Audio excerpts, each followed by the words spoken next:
Ваўка-адамчык. Адна з вашых мэтаў гэта прынесці ў беларускую літаратуру секс. Для кожнай натуршчыцы придумаў свой псевдонім. Адзін другого забіваюць, это нормально. Нехта любошчыцца з кімсьці, это уже табу. Але за гэта 10% наогул немагчыма было жыць. Чаму? Калі 4 мільёна? Вельмі вялікія грошы. Ну так, мільярд. Пайсці у нейкі у астрал. Ты хочаш цытаты з хрэстаматы? Негры былі чорныя. Хто напісаў? Негры былі чорныя? Вы не любіце правінцыю? Ёсць кепскае стаўленне да правінцыі. Чаму? Фанаберэ. Мне падабаецца одна премия. Моя. А все говорят, а чё голубуса не банят? Потому что это эротика.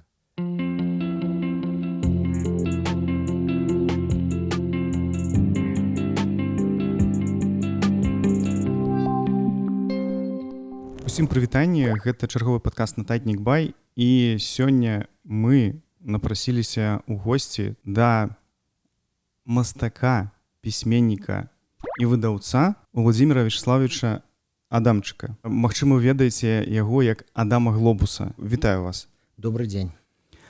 Я хацеў адразу спытаць, наколькі спляліся вашыя гэтыя імёны і наколькі вы самі сябе адрозніваеце Адама Глобуса ад Уладзіміра Вячеславовича? Ну, я вельмі моцна адрозніваю. Я адразу адрозніваю з першага погляду. Таму што для мяне Владимир Вячеславович, ці Вова, ці Вовачка, ці Адамчык, неважна, калі по пашпарту, то это звычайны чалавек, звычайны грамадзянін, а вот Адам Глобус это асоба творчая. І вот, напрыклад, Адам Глобус не ходзіць у прыбіральню, а Вовачка ходзіць. Нават так. Так. То бок гэта суперфігура, такая, якая вось толькі займаецца мастацтвам і літаратурай. Так. Гэта, канешне, класна. Але я таксама вось спытаць хацеў пра Вікіпедыю, таму што я вельмі здзівіўся, я прачытаў Вікіпедыю беларускую, і там было напісана «Уладзімір». І менавіта націск быў пастаўлены на мір. І я падумаў, што, магчыма, вы ці нехта вас ведае і напісаў пра гэта Вікіпедыю. Я думаю, як бы не памыліцца, не сказаць «Уладзімір», а казаць правільна «Уладзімір». Але я так разумею, што гэта памылковая інфармацыя. Ну, для мяне наогул як бы Вікіпедыя не з'яўляецца аўтарытэтам. І я не паважаю Вікіпедыю з адной нагоды, што там людзі пішуць самі пра сябе, якія яны геніяльныя. А я не пісаў пра сябе ніякіх артыкулаў і нават не выпраўляў памылкі. І, ведаеце, мне вельмі каштоўныя ў Вікіпедыі памылкі, таму што яны адразу падкрэсліваюць, што это не аўтар пра сябе сам напісаў. Это не самоусхваленне, что это нехта про цябе написал, что ты варты быть у Википедии не тому, что ты так лічыш, а что лічыць нехта іншы. И это для мяне вельмі важно, что каб это лічыў нехта іншы. Хай робяць памылки. Там, я здаецца, в розных союзах. Там шмат памылок, но я не выправляю. Ага, добра. Там, может быть, можна будзе як мінімум поправіць націск, калі што, я думаю, что я таксама з гэтым спраўлюся. Не, ну можно там и лепшую фотку повесить. Ну, люди повесили такую. Ну, повесили, и дзякуй Богу. Я удзячны тым, хто про мяне там написал. Нават з памылкамі. А калі казаць усё ж пра Адама Глобуса, як вас называюць сапраўды ў жыцці? Чаму я так пытаю? Я глядзеў розныя інтэрв'ю, дзе пра вас там пісалі, ці вы выступалі дзе-небудзь, там ездзілі ў Віцебск, напрыклад, і там вось пра вас і пішуць як Адам Глобус, Адам Глобус. І калі да вас звяртаюцца Адам Глобус, гэта нармальна, то бок прымальна, ці ўсё ж гэта такі псеўданім, вось мастак, пісьменнік і ўсё? Так як мы робім зараз інтэрв'ю, это таксама частка мастацтва, я лічу, што это мастацтва, то, конечно, прымальна. Ага, бок гэта добра. Я таму што магу часам, можа быць, памыліцца, таму што сапраўды, калі там, ну, бачыш нават Facebook ваш і паўсюль нешта бачыш, то там заўсёды Адам Глобус. І так, мне было трошкі складана. Я не памятаю, мне падаецца, што калі першы раз я прачытаў пра Адама Глобуса, я падумаў, што гэта сапраўднае імя, але думаў, што, магчыма, псеўданім гэта прозвішча. Але потым наогул атрымалася, што ўсё не так, гэта было даўно, але вось цікава. Ну, прозвішча Глобус — это прозвішча маёй маці. Реальная. И она все жыццё прожила под этим прозвищем. Яна нават ніколі не была Нінай Адамчык. Ого. Вот. И она сказала, я столькі перажила нейкіх крыўдаў, здзекаў под падначваннем з гэтым прозвішчам звязанае, то калі я стала дарослай, я вырашыла, што я буду ім ганарыцца. А я вырашыў, што я буду ганарыцца прозвішчам сваёй маці. Ну гэта так моцна, хутчэй як мінімум. Я яшчэ таксама сядзеў, калі чытаў кніжку, апошнюю вашу кніжку пра Караткевіча. Наш сусед Караткевіч. Правильно ўсё? Так. Я чамусьці раней не задумаўся, чаму вы маглі памяняць Уладзімір на Адама, а потым падумаў, што магчыма гэта звязана з Караткевічам, таму што такая асоба жыла побач, і вы падумалі, што імя Уладзімір ужо занята як для генія, таму можна прыдумаць нешта іншае. Гэта вось чыста так я падумаў пра тое, чаму вы памянялі імя. Ведаеш, я не жыў з геніем. Геніем Караткевіч стаў значна пазней, пасля смерці. Калі мы жылі з дзядзькай Володзяй, мне хацелася, каб бацька не пакрыўдзіўся, то я ўзяў з яго прозвішча таксама частку. Всё, зразумеў. Таму што моя павага да таты і да бацькі такая ж самая вялікая, як і да маці. Тады давайце вось трошкі пра гэтую кніжку, можа, паразмаўляем пра апошнюю, пра майго... Наш сусед. Наш. Я таксама чытаў і думаў, чаму наш? Гэта ж типа пра мой, вы пішаце пра яго. Па ўспамінах вы насамрэч шмат пішаце пра тое, што ён выпіваў. Насамрэч там траціна кніжкі гэта гісторыі, звязаныя з нейкай выпіўкай Караткевіча. І гэта насамрэч была такая вось трагедыя ягоная, ці як бы вы гэта назвалі? Это не толькі ягоная, это трагедыя пакалення цэлага, і нават не аднаго. І это трагедыя і майго пакалення. Таму для нас это важно. Зараз, калі пакаленне майго внука перастае піць, то я вельмі радуюся. Было яшчэ перад ім нейкае пакаленне піўное, якое казала, што мы піва п'ём, то это падман. Піва тое ж самае, алкаголь, таксама драматычная рэч. Я лічу, што я напісаў, тым больш, што калі это хавалася ўвесь час, як бы замоўчвалася, і калі я напісаў першы раз, што Караткевіч співаўся, і што мы лекавалі, дапамагалі яму выйсці з этой сітуацыі, то мяне ледзь не здалі в Чарнобыль. У Чарнобыль? Так. Таму што яго сястра працавала в ваенкамаце, яна выпісала мне павестку, яна попрасіла, людзі выпісалі мне павестку, 6 гадзін вечара, а ў 6 раніцы я павінен быць з рэчамі ехаць в Чарнобыль. Гэта сапраўдная? Это сапраўды, да, Наталья Семёновна, сестра Караткевіча, такое зрабіла. Но я просто паспеў узяць даведку, што я хварэю. А потым... Меньшым за суткі? Так, я взяў таксоўку, прыехаў в эту паліклініку Саюза пісьменнікаў, папрасіў глаўврача, каб ён мне даў даведку, каб я разабраўся, што здарылася, чаму мяне са мной так жорстка адбываецца. А потым я прыйшоў на працу да Паўла Якубовіча і кажу, такая справа, ён пазваніў генералам і кажа, нейкая Кучковская на цябе ўз'елася. Я кажу, Павла Зотач, это ўз'елася на нас, таму што мы напісалі в часопісе «Крыніца» пра праблему Караткевіча. А Кучковская — это прозвішча Натальі Семёновны. Вы ў кнізе якраз пішаце, што было 3 галоўных жанчыны ў Караткевіча, яна якраз адна з іх. Я там больш, да, адна з іх, конечно. Мама, яна, сястра і жонка. Да. Так. А наогул можна сказаць, што вы сябравалі з Уладзімірам Караткевічам? То бок у дзяцінстве зразумела, што ён якраз быў дзядзька Володзім, а калі вы ўжо пачалі аддаваць свае творы яму, гэта ўжо было сяброўства такое, ці... Не, я ніколі не магу сказаць, што мы былі сябрамі. Чаму я напісаў менавіта «сусед», разумееце, і надаў слову «сусед» вельмі станоўчую канатацыю, таму што не все суседзі добрыя, но мне пашанцавала з суседам. Прытым не адзін раз, а 2. Так, ён пераязджаў разам. Вы потым пераехалі. Да, і зноў да яго, зноў на адну пляцоўку. І я хутчэй неяк быў, цяжка сказаць, таму што я лічу, што сябры — это недзе аднагодкі. А ў нас все ж это і Караткевіч сябраваў, у яго было толькі двое сяброў, это Валянцін Жданович, фотограф, і Петя Драчоў, мастак. Вот яны былі сябрамі. Угу. Вот это я могу сказаць, што ў Караткевіча было два асноўных сябручкі такіх, якія яго просто вот на руках носілі. Магчыма, гэта фота на вокладцы, гэта якраз не гэтага фотографа? Я не ведаю, чыё это фото. Таму што яно ранняе, это вот мне было вельмі важна, каб на вокладцы быў малады Караткевіч, той, якога я убачыў упершыню. Вот. Романтычны, малады, прыгожы, артыстычны. Вот. І таму мне здаецца, што вокладка вельмі ўдалая.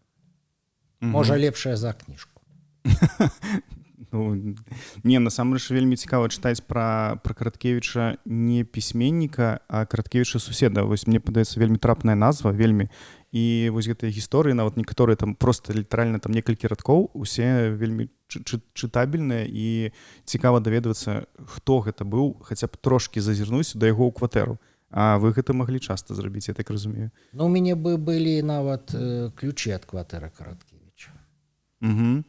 Таму што калі яны з'язджалі з Валентинай Браніслаўнай, то трэба было то кветкі паліць. Ну і мне падабалася, што можна было там пачытаць, пасядзець часопіс Амерыка ў яго ў кватэры ці нейкі дэтэктыў. Ну, вот. Да, яны пакідалі мне ключы ад кватэры. Ну так, вы там казалі, што і падарункі ён таксама вам дарыў з подпісамі. Гэта, ну, і вершы мне пісаў, да. Гэта насамрэч, ну, гучыць неверагодна, насамрэч, калі так вось падумаць, што... А вось гэтыя самі побытавыя рэчы, якія вы апісваеце ў кніжках, то, як ён крычаў па тэлефоне, што ўвесь там пад'езд мог чуць, што там ён крычаў, каб далі яму паспакойна памерці. Мне маці, я прашу прабачэння, што узгадую, яна наадварот кажа, дайце мне спакойна пажыць.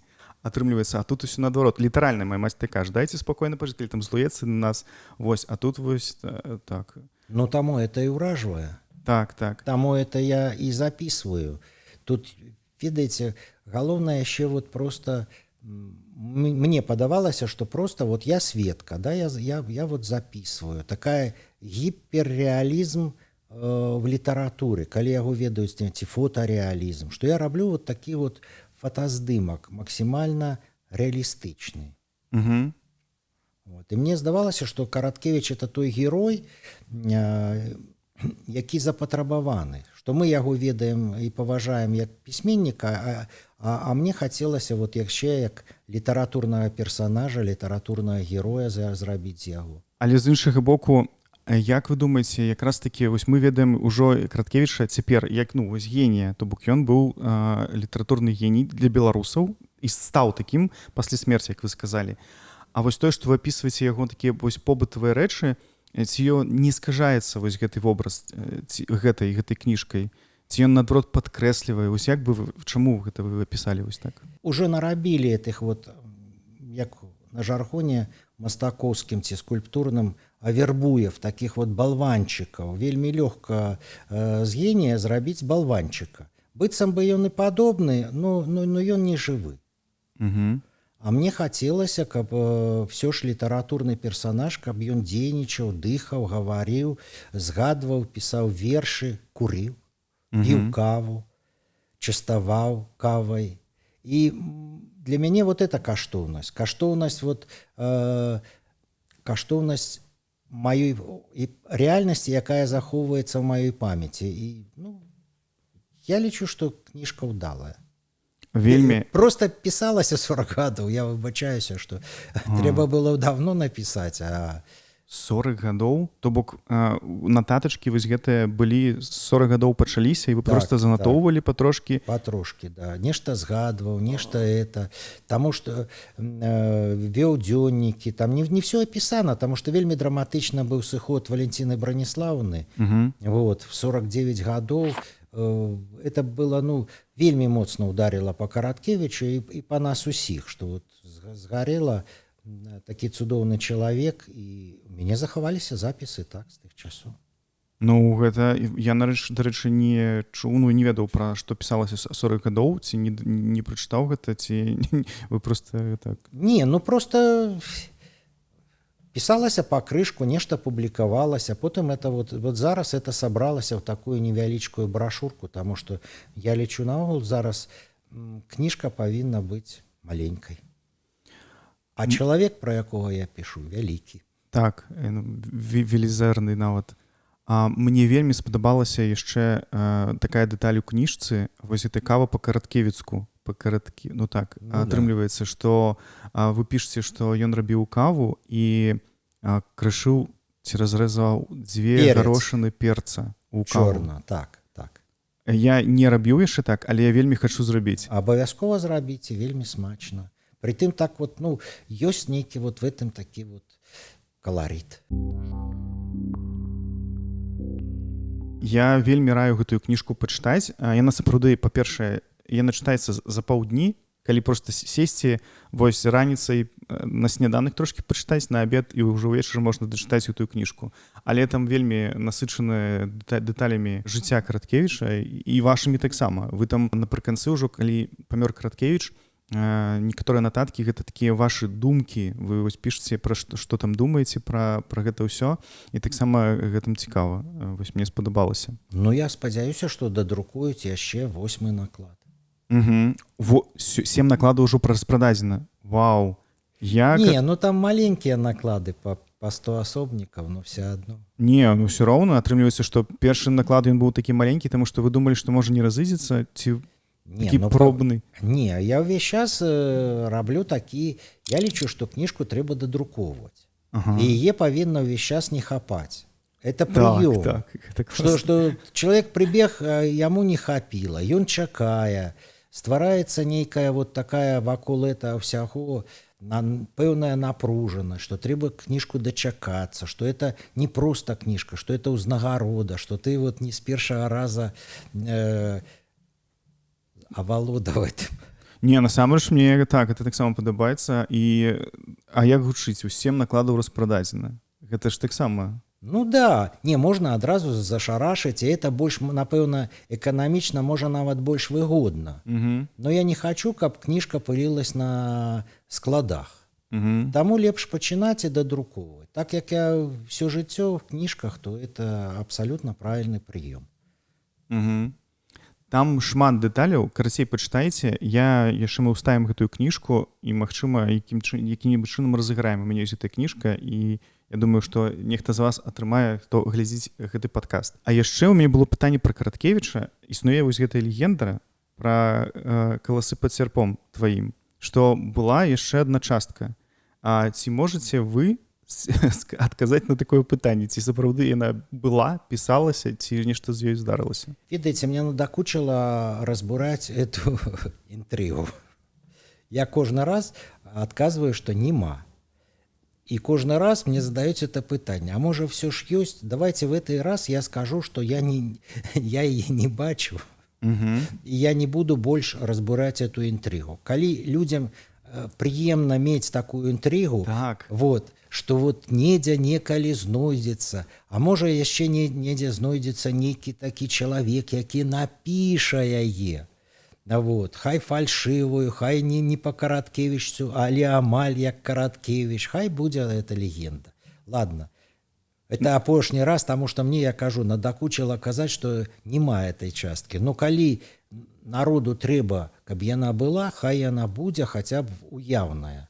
І хай знойдзецца чалавек, які яе напіша.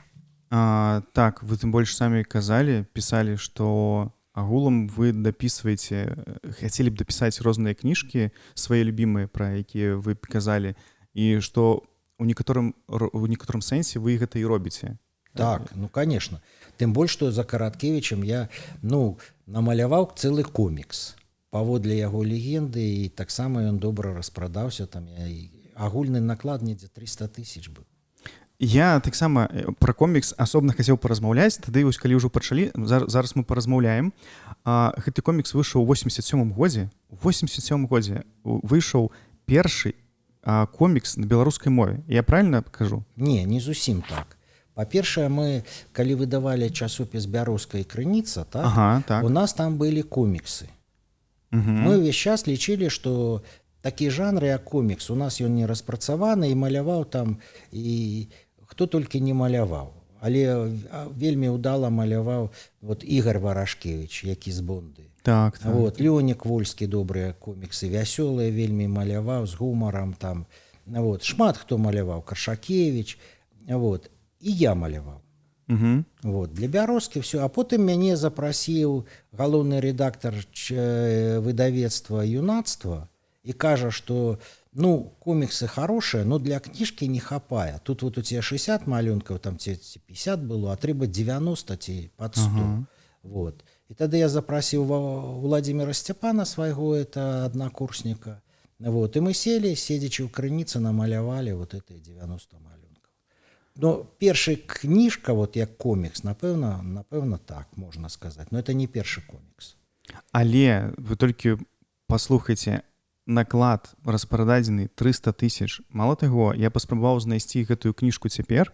Яна існуе ў PDF-цы, то бок яе можна спампаваць. Менавіта тую 87-го года. Але каб набыць папяровую, я нідзе не бачыў, ні на якіх аўкцыёнах, нідзе. І гэта, канешне, вельмі цікава, што такі вялікі наклад, і вось ніхто нідзе не распрадае. Але быў яшчэ другі наклад у 2005 годзе. Так. Яна і трошкі была іншая вокладка. Ну, там і вокладкі, і малюнкі па-іншаму зроблены. Вось, так, я хацеў проста спытаць, на першых коміксах, вось вы самі сказалі, што запрасілі яшчэ Владимира Степана. Не. Тут было не так. Так. Першыя коміксы я маляваў Бярозцы, а ты это пропусціў. Не, менавіта гэтай кніжцы, менавіта па Караткевічу. Да. Яны былі апублікаваны ў Бярозцы.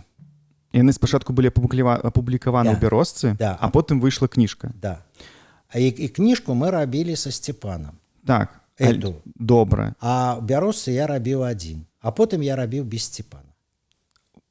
Вось, я не зразумеў, таму што на першай кніжцы 87-го года коміксаў ёсць ягонае прозвішча, а ў 2005 ужо няма.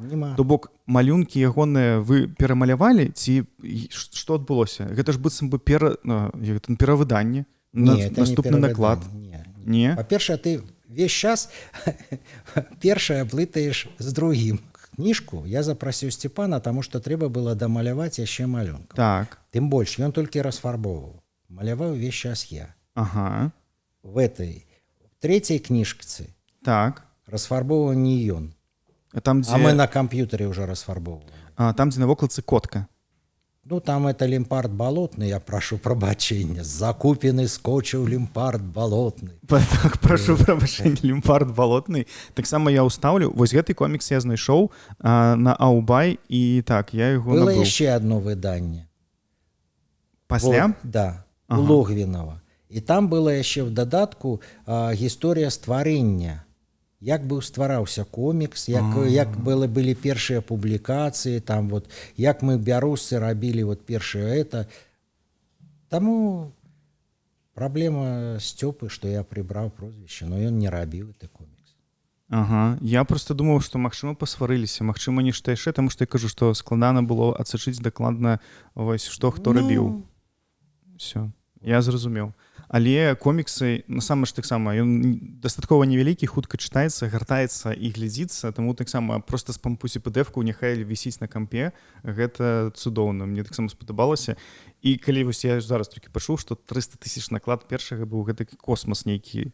Там было, ведаеш, па-першае, я кажу, это агульны наклад. Так, так. Таму што там эта кніжка, якая была са Степанам, ён самы вялікі наклад, но там проста была першы комікс, мы друкавалі ён друкаваўся ў 3 нумарах Бярозкі часопіса. Вот. І это таксама былі там пад 40 000 наклады. Тады такое пытанне ў мяне ўзнікла.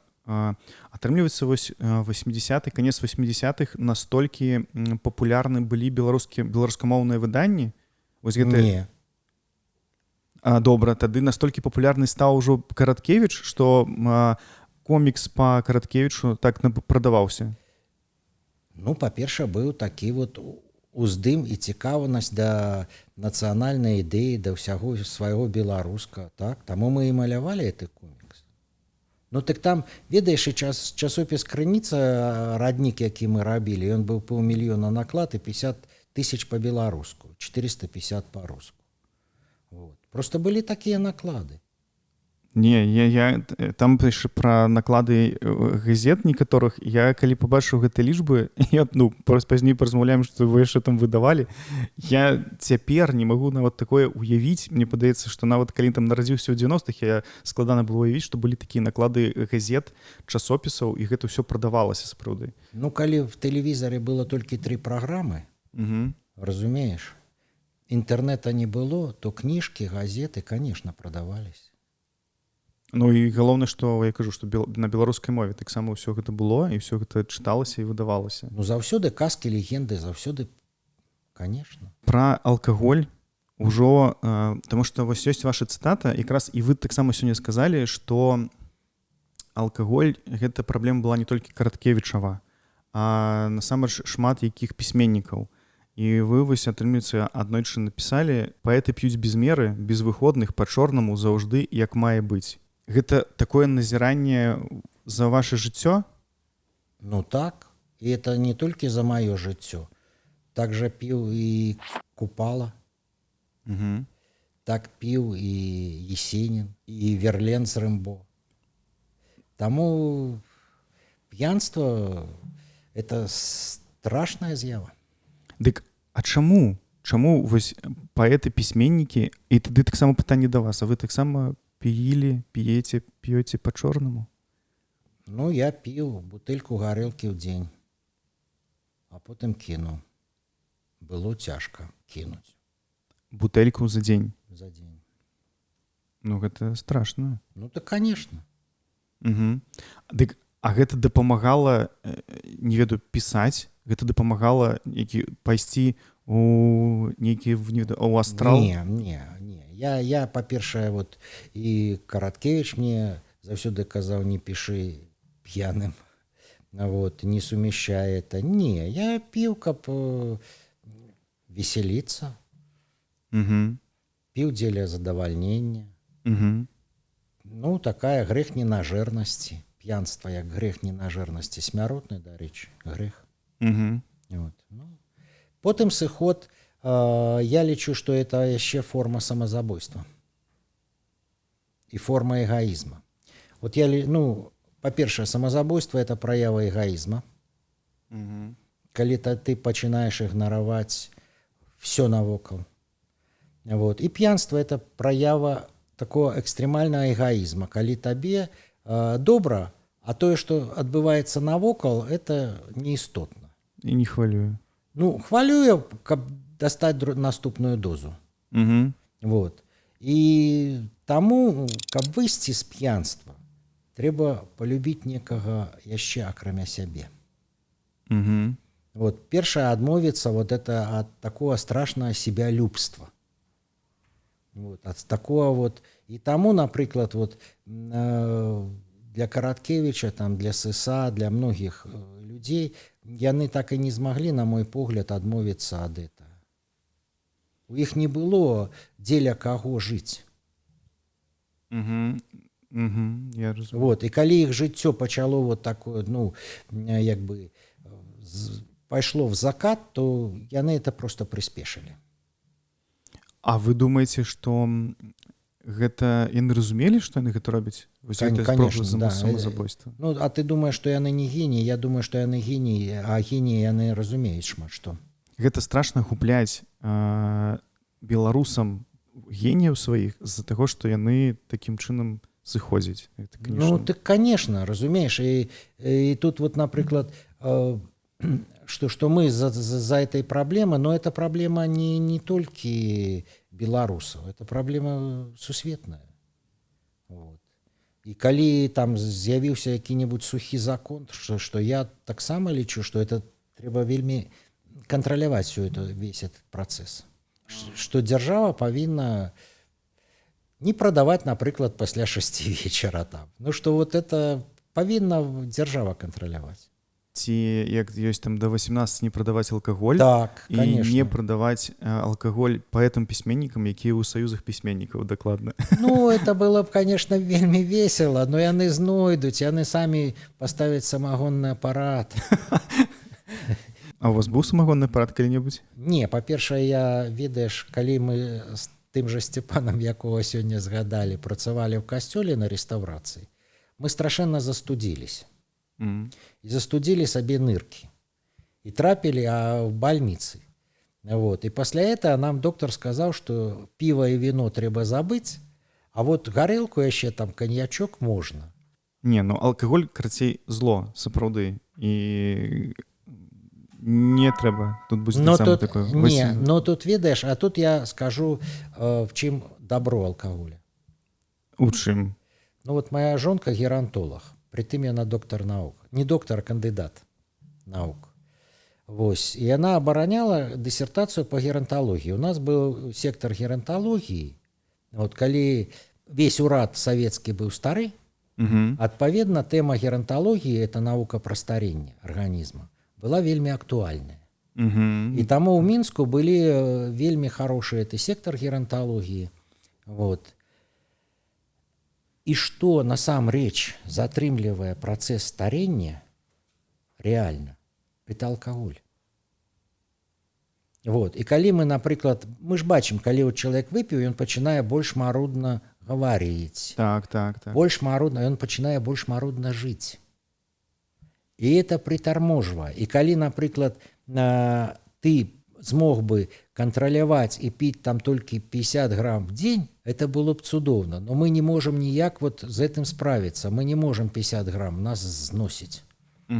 І таму в алкаголі ёсць, што это натуральны прадукт, які можа спыняць і замароджваць працэс старення.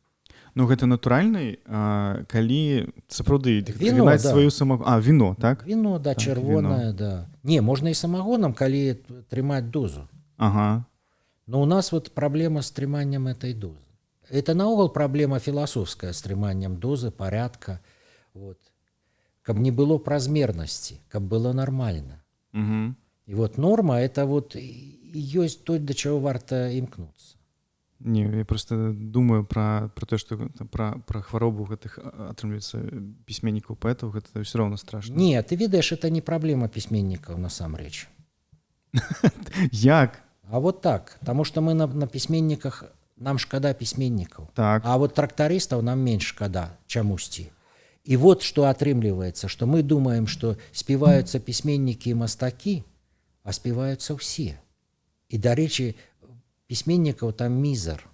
Ну, там, безумоўна. Да, это, як ведаеш, все кажуць, в дурдоме все Ван Гоги. Нет.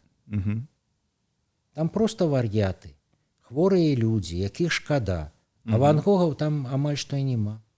Просто пра трактарыстаў мы не размаўляем як пра геніяў, да. А пра, атрымліваецца, пісьменнікаў, таму мы больш пра гэта і размаўляем, і падаецца, што згубіла краіна некага, атрымліваецца, трактарыстаў, таму што іх шмат. Ну, ёсць і ёсць, вось прыкладна так. Я, конечно, ну да, это беда. Это беда, а яна глобальная беда. Просто на прыкладзе кіназоркі, да, калі кіназорка співаецца, ці падсаджваецца на нейкую наркоту, да, мы это бачым, і нам шкада. І шкада нам чыста эгоістычна, што нам не дадалі яшчэ адзін раман, нам не адыгралі яшчэ одну ролю в тэатры.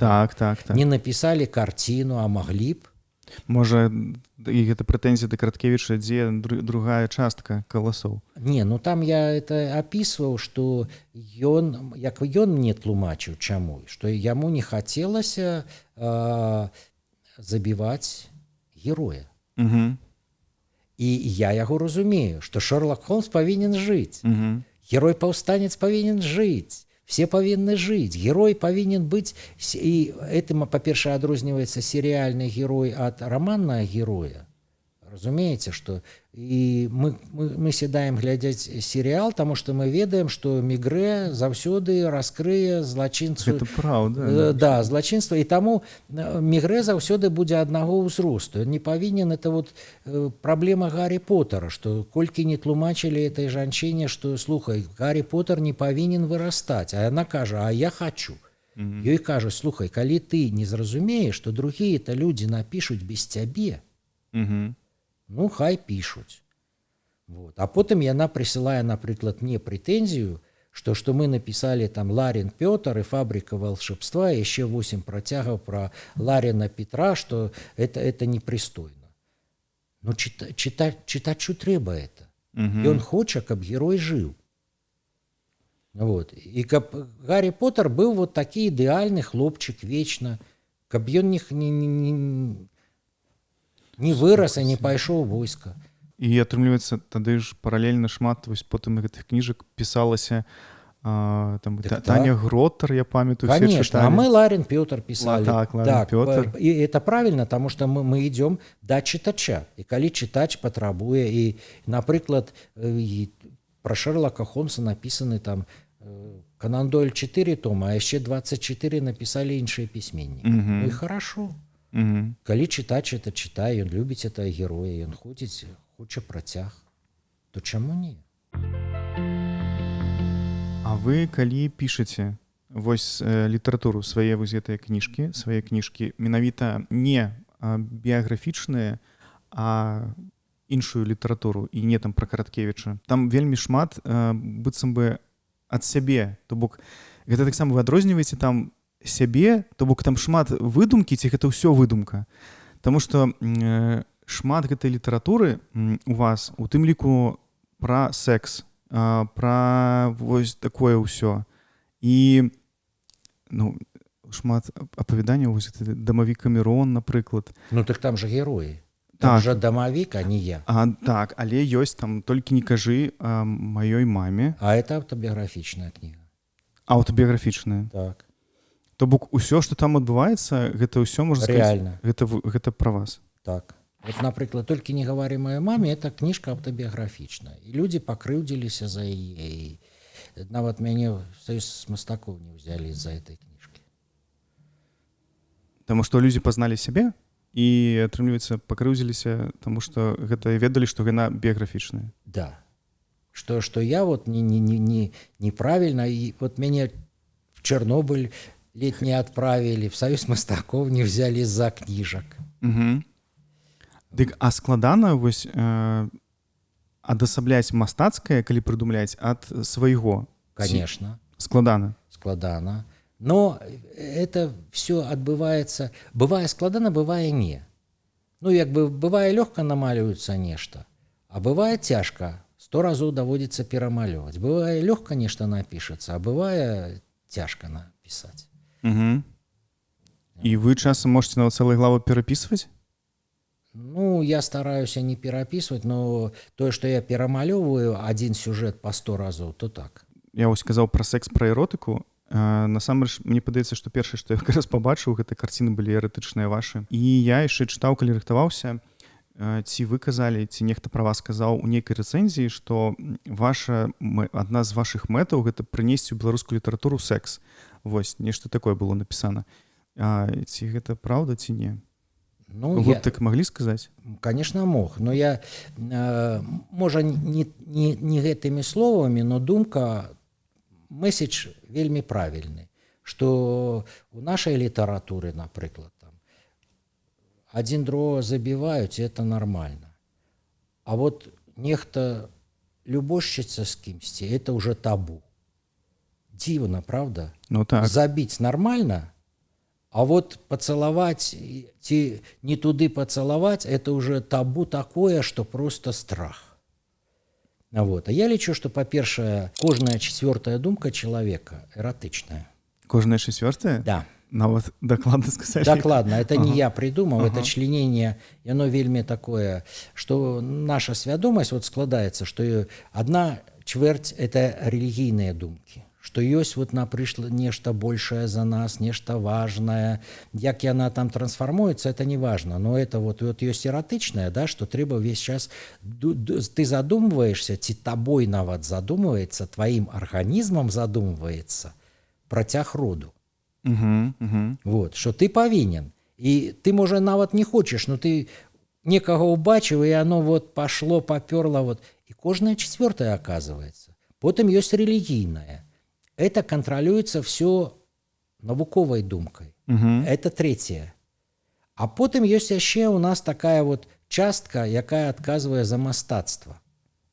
Вот мастацкі свет, літаратурны, наши мастацкія вобразы, вот стварэнне этих вобразаў, разумеешь? Вот. И вот всего Для мяне на першым месцы это, конечно, мастацтва, на другім эротыка, потым рэлігія, на апошнім навуковае рацыянальнае мышленне, і сярод это рацыянальнае мышленне на самым апошнім месцы это палітыка і псіхалогія. Тады пра секс пытаю, а як вы думаеце, чаму так у нашым грамадстве? Гэта вось гэты адгалосак Савецкага Саюза, дзе казалі, што секса не было, і таму людзі проста, чаму пра гэта не пісалі, як вы пачалі вяртаць у беларускую літаратуру там мастацтва вось гэты секс. Ці было таксама так забаронена нават думаць пра гэта? Вось чаму так адбывалася? Не толькі пра это. Была забароненая рэлігійная думка. Так. Яны былі в паре забаронены. Разумееце? І у нас была якая рэлігійная думка? Навуковы атэізм. Вот. І притым ваяўнічы атэізм. Так. Вот. Паліць, руйнаваць. Руйнаваць, да, падрываць і все. Но калі пачалася рэстаўрацыя, разумееце, вот рэстаўрацыя сабораў, да, мы ж спачатку не маглі нават адрэстаўраваць царкву. Мы павінны былі прыдумаць, што зрабіць з гэтага будынка, каб яго не разбурылі. Вот. І таму прыдумывалася там музычная школа, там прыдумывалася музей кажухоў, музей там манументальнае мастацтва, што толькі не прыдумывалася, каб не даць вот этому вандалізму ці ваяўнічаму атеізму это разбурыць. Тое ж самае з эротыкай, што які-небудзь Ніл Сімонович Гілевіч все выкрэсліваў, все эратычнае з казак, з песень. Вот. У нас вельмі эратычны фальклор, вельмі эратычныя казкі. І там хлопец Пашеньку пахае, это пра секс. Это пра каханне і пра секс. І вот калі это пачало прыбірацца, а потым, калі пачала вот эта свабода слова з'яўляцца, адпаведна з'явілася эротыка. І мне, конечно, хацелася, каб у нас быў там часопіс Playboy, а я туды пісаў апавяданне пра дамавікоў. А ці быў у Беларусі такі часопіс? Не было. Тым больш, што наш фотограф, які в Крыніцы працаваў, з Артёмам Троіцкім яны стварылі першы рускі Playboy. Но в перспектыве мог бы быць і беларускі, конечно. І там былі беларускія артыкулы на беларускай мове пра секс і эротыку і фотаздымкі беларусак. Конечно. Гэта мара, можа яшчэ будзе? Паглядзім, яно ж цыклічна. Так. Ведаеш, все вяртаецца на кругі свая. Вот. Таму я думаю, што будзе. Тым больш, калі вот першую эратычную выставу тут вот рабілі в падземным пераходзе на Кастрычніцкай, фотаздымкі маёй жонкі, то мы вельмі добра на этом зарабілі, вельмі. А гэта калі адбылося? Это было які там 89-й год. Я ў 89-м годзе нарадзіўся. Вот. І тут такая чарга стаяла глядзець на это. Но была праблема з натуршчыцамі, што... Я і хацеў спытаць, а каго здымалі? Да, но я придумаў, што это як бы не жанчыны, не іх партрэты, а это мастацкія вобразы, і таму я для кожнай натуршчыцы придумаў свой псевдонім. Там Кунігунда. Вот. Это супер. Вот. І калі яны прыходзілі, я говорю, это ж не ты, это ж Кунігунда. Да, быў час вяртання рэлігіі і эротыкі, вот вярталіся яны прытым паралельна. А потым, пасля гэтай выставы, ці друкаваўся нейкі фотоальбом гэтай выставы, што там адбывалася, хоць што-небудзь? Я про такое просто нават не чытаў. Ведаеш, моя жонка была, вот быў такі фото СССР, здаецца, фоточасопіс. Вот. І яна была лепшым фотографам, якая займаецца каляровымі здымкамі 89-го года. І там нават эта Кунігунда была на вокладцы. Правда, яна была не голая, а такая крышку задрапіраваная, но была. І мы в часопісе Крыніца эти друкавалі здымкі. А таксама трошкі заштрыхаванымі? Не. Там можна было паглядзець у часопісе Крыніца на голых беларусак? Да. І быў такі плакат, притым каляровы плакат на всю разгортку, і написано «Ах, эти бусы». Таму што з усёй адзення былі толькі вот эти бусы. Я спадзяюся, змагу адшукаць, каб уставіць гэтай крыніцу, і можа быць вось гэтай цікава знайсці было б Савецкага Саюза. Вось тое, што здымала ваша жонка, канешне, цікава таксама паказаць. Калі што мы ўставім, калі мы знойдзем, я не ўпэўнены. Не, насамрэч класна. Гэта было ў 89-м годзе. А потым гэта ўсё больш і больш, часцей і часцей адбываліся такія мерапрыемствы ў Менску, ці вы там рабілі іх, магчыма? Ці гэта былі такія ўсё ж разавыя акцыі, трошкі там дазволілі, трошкі падумалі, людзі прыйшлі, як гэта было? Я проста памятаю яшчэ фотаздымкі, у Менску была, по-моему, фэшн-вік нейка, і там таксама хадзілі голыя жанчыны па подыуму. Вось, я таксама фоткі бачыў. Я не памятаю, правда, які гэта год. Ну, было такое. Но было яшчэ больш смешнае. Да мяне прыйшоў Гена Стариков, это гітарыст з ансамбля «Верасы». Вот, і кажа: «Володя, а ты можаш намаляваць квіткі, білеты запрашальныя для першага стриптиз-клуба в СССР?» А я кажу: «Слухай, я, конечно, могу». А не, он кажа, не толькі намаляваць, а каб ты намаляваў і яшчэ і надрукаваў тыраж. Вот. І мы дорага будзем іх прадаваць. А я кажу: «А чё ты прыйшоў да мяне, Ген?» А ён кажа: «Ты ведаеш, з усіх маіх знакомых ты самы сумленны. Ты не возьмеш гэтыя квіткі, не поедешь в Сочи и не будешь их продавать побач з намі». Вот. Намаляваў гэтыя квіткі Міхал Анімпадыстаў. Мы надрукавалі 2 сумкі, у нас быў такі. Гена прыйшоў, взяў одну сумку, сказаў, што 2 не пацягне, і з'ехаў в Сочи з этой сумкай. Так што я яшчэ ўдзельнічаў ў стварэнні квіткоў для першага стриптиз-клуба в СССР. Таксама, цікава, а яны засталіся у вас гэтыя квіткі? Не, не засталося. Не, у сэнсе, а хаця б адзін там... Вот не засталося, на жаль. Я нават шукаў, хацеў пра гэта напісаць. Ну, гэта суперкласная гісторыя. Ну да. Придамся вясёлая. Першы стриптиз-клуб. Да, яны адкрывалі, да, в Сочи, там в нейкі, там вялікая такая сцена была, і нейкі невялікі ресторанчик каля яго, і это быў першы, вот яны спрабавалі першы. Хаця я думаю, что это не першы. Это першы насамрэч быў в Таллине. Я тады яшчэ вярнуся да кніжак. Вось мне ўзнікла такое пытанне. У вас жа даволі шмат кніжак, якія вы напісалі як літаратар. Я не ведаю дакладную колькасць. Больш за 30, правильно? Больш за 30, так. Больш за 40? Крышку больш. Вашых, вось, пра якія вы пісалі? Да, якія. Нават больш за 40. Ага, добра, больш за 40. А ці ёсць вось нейкія кніжкі, якія вы самі вельмі любіце? Можа, вось вызначылі б, адзначылі б адну ці 2. Ёсць такое? Ці як літаратар вы скажаце, што люблю кожнае сваё дзіця? Не, конечно, мяне заўсёды ты любіш апошняе дзіця. Маленькае. Вот, конечно, мне падабаюцца кніжкі, якія выйшлі в гэтым годзе. Я лічу, што вот пра Караткевіча і перавыданне «Сняжынкі», маю кніжку «Хайку», што это з лепшага, што я напісаў. Вот. А з папярэдніх, мне дарагая кніжка, што я напісаў пра сваё мястэчка Койданова. Апавяданне. Мне яны падабаюцца. Народу падабаецца больш «Дамавік-Камерон».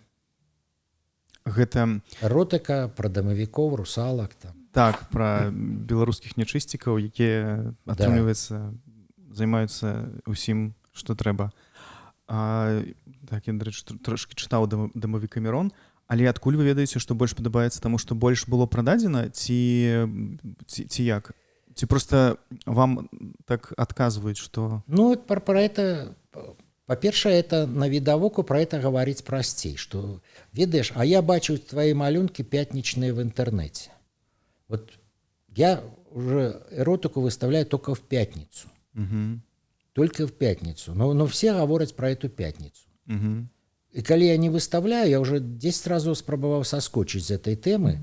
Вот. Ты заходишь в краму, и тут продавачка кажет: «Слухай, а что это сегодня пятницы твоей нема?» Сур'ёзна? Ну, конечно. Не, это, конечно, нечакана мусіць было. Вот. И калі народу трэба вясёласць, трэба вот это... Тым больш я ж малюю вясёлыя малюнкі, вясёлыя карцінкі, каб парадаваць сваіх чытачак і чытачоў. Пра карцінкі так, пра эратычныя я яшчэ таксама спытаю. А мне яшчэ зацікавіла такое пытанне, а як вы наогул адносіцеся ставіцеся да таго, што шмат вашых кніжак можна спампаваць бясплатна, то бок яны ўжо не прадаюцца, а у вольным доступе. Магчыма, гэта вы самі выкладвалі гэта ўсё, ці ўсё ж гэта збольшага пірацтва, і вы не супраць? Па-першае, я не супраць. Вот. Тым больш все, што я пішу па-беларуску, я лічу, што я пішу это ахвяраванне. Я не зарабляю этим грошы. Я в это вкладаю. Вот. Стараюся больш укласці там, заплаціць і карэктарам, і рэдактуру хорошую зрабіць, вот, і выдаць за сваё. Вот. Я не лічу это камерцыйнымі праектамі. Вот так. Да. Але ж большасць кніжак у вас якраз па-беларуску. В сэнсе. Все, что я пишу только по-беларуску. Как Адам Глобус. Добра, магчыма, я памыляюся, але слухайце, я чытаў зноў на нейкім сайце, і там было напісана пра 2 кніжкі, якія вы напісалі па-руску, і там яшчэ якраз гэта адзначылася, што але былі яшчэ 2 кніжкі па-руску. Я вам потым нават скіну, дзе я гэта чытаў. Я ніколі не пісаў па-руску. Таму я хацеў гэта ўдакладніць таксама, ці гэта чаму вы напісалі? Не, мяне перакладаюць на рускую мову. Так. І, напэўна, эта гаворка ідзе, што 2 мае кніжкі выходзілі па-руску. Магчыма. Пад псевданімам Адам Глобус. Это так. Зразумеў. Частка дамавікоў, а потым в перакладах хорошых паэтаў рускіх, да. Ага, пра паэтаў дакладна. Гэта была адна кніжка, а другая... Обаратні, напэўна, это дамавікі. Ага. А гэта... Так, па-першае, вы сказалі, што вы не супраць, што гэта все можна спампаваць, і таму што гэта для вас такая, як унёсак у беларускае. Так, это по-першае, а по-другое, я лічу, что все эти заморочки с авторскими правами, вот, это не тычется письменников. Это спадкаемцы, выдаўцы, юристы. Карацей, я за тое, каб калі чалавек хоча чытаць, хай чытае. То бок, калі ваш юрыст вырашыць на нейкі сайт падаць у суд, то вы не будете супраць. Потому что гэта вас не тычыцца. Ці вы скажаце, не. Я, па-першае, юрысту ніякаму не перадам правы. Ага, все, зразумеў. Вот. Так что, потому что я шмат сутыкаўся з гэтымі праблемамі.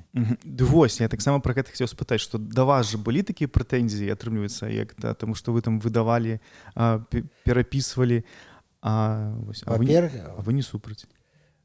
Конечно, я не могу быть супраць, потому что мы сами так рабілі. Я лічу, что няма ніякіх таких вот дзікунскіх правов. Что право на образ, на які право на образ. Это я посварыўся с Тедом Тернером. Вось, Тед Тернер, заснавальнік CNN. Да.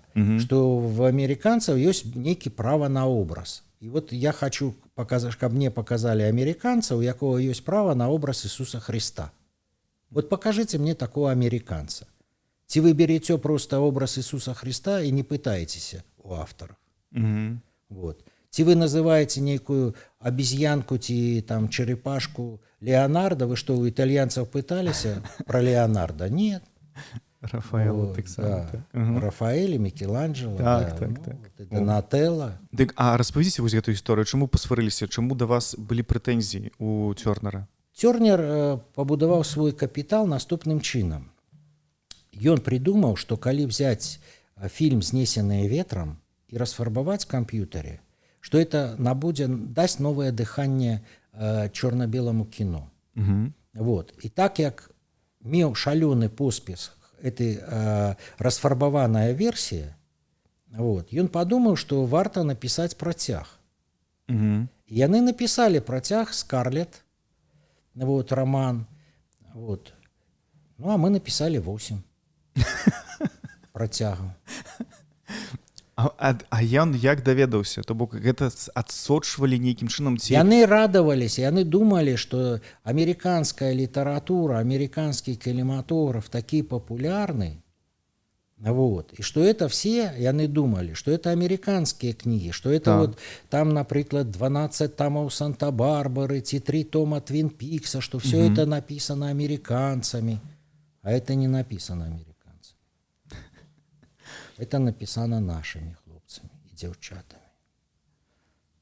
А чым гэта скончылася? У вас былі штрафы, вам забаранілі уезд у краіну з ЗША, ці што гэта, як што? Не, это, па-першае, не было ніякіх судоў на гэты конт. Таму што, я не думаю, што аўтарка «Знесеных ветрам» прыедзе в Беларусі на мяне падаць в суд. Па-другое, тут быў вельмі цікавы зазор. Ёсць аўтарскія правы в Штатах і аўтарскія правы Европы. І яны адрозніваюцца. І тыя прэтэнзіі, якія нам закідалі з боку амерыканцаў, яны абсалютна не тычацца еўрапейскіх правоў. Ага, то бок. Да, а яшчэ самае асноўнае, што это рабілася тады, калі наша дзяржава не падпісала ніякіх дакументаў наконт гэтых правоў.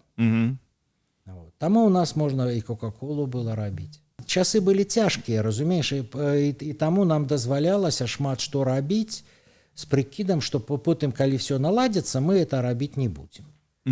Так, зразумеў. Што калі там напіша Роулінг нам ліст, што мы інтэлігентна перастанем пісаць пра Ларіна Петра.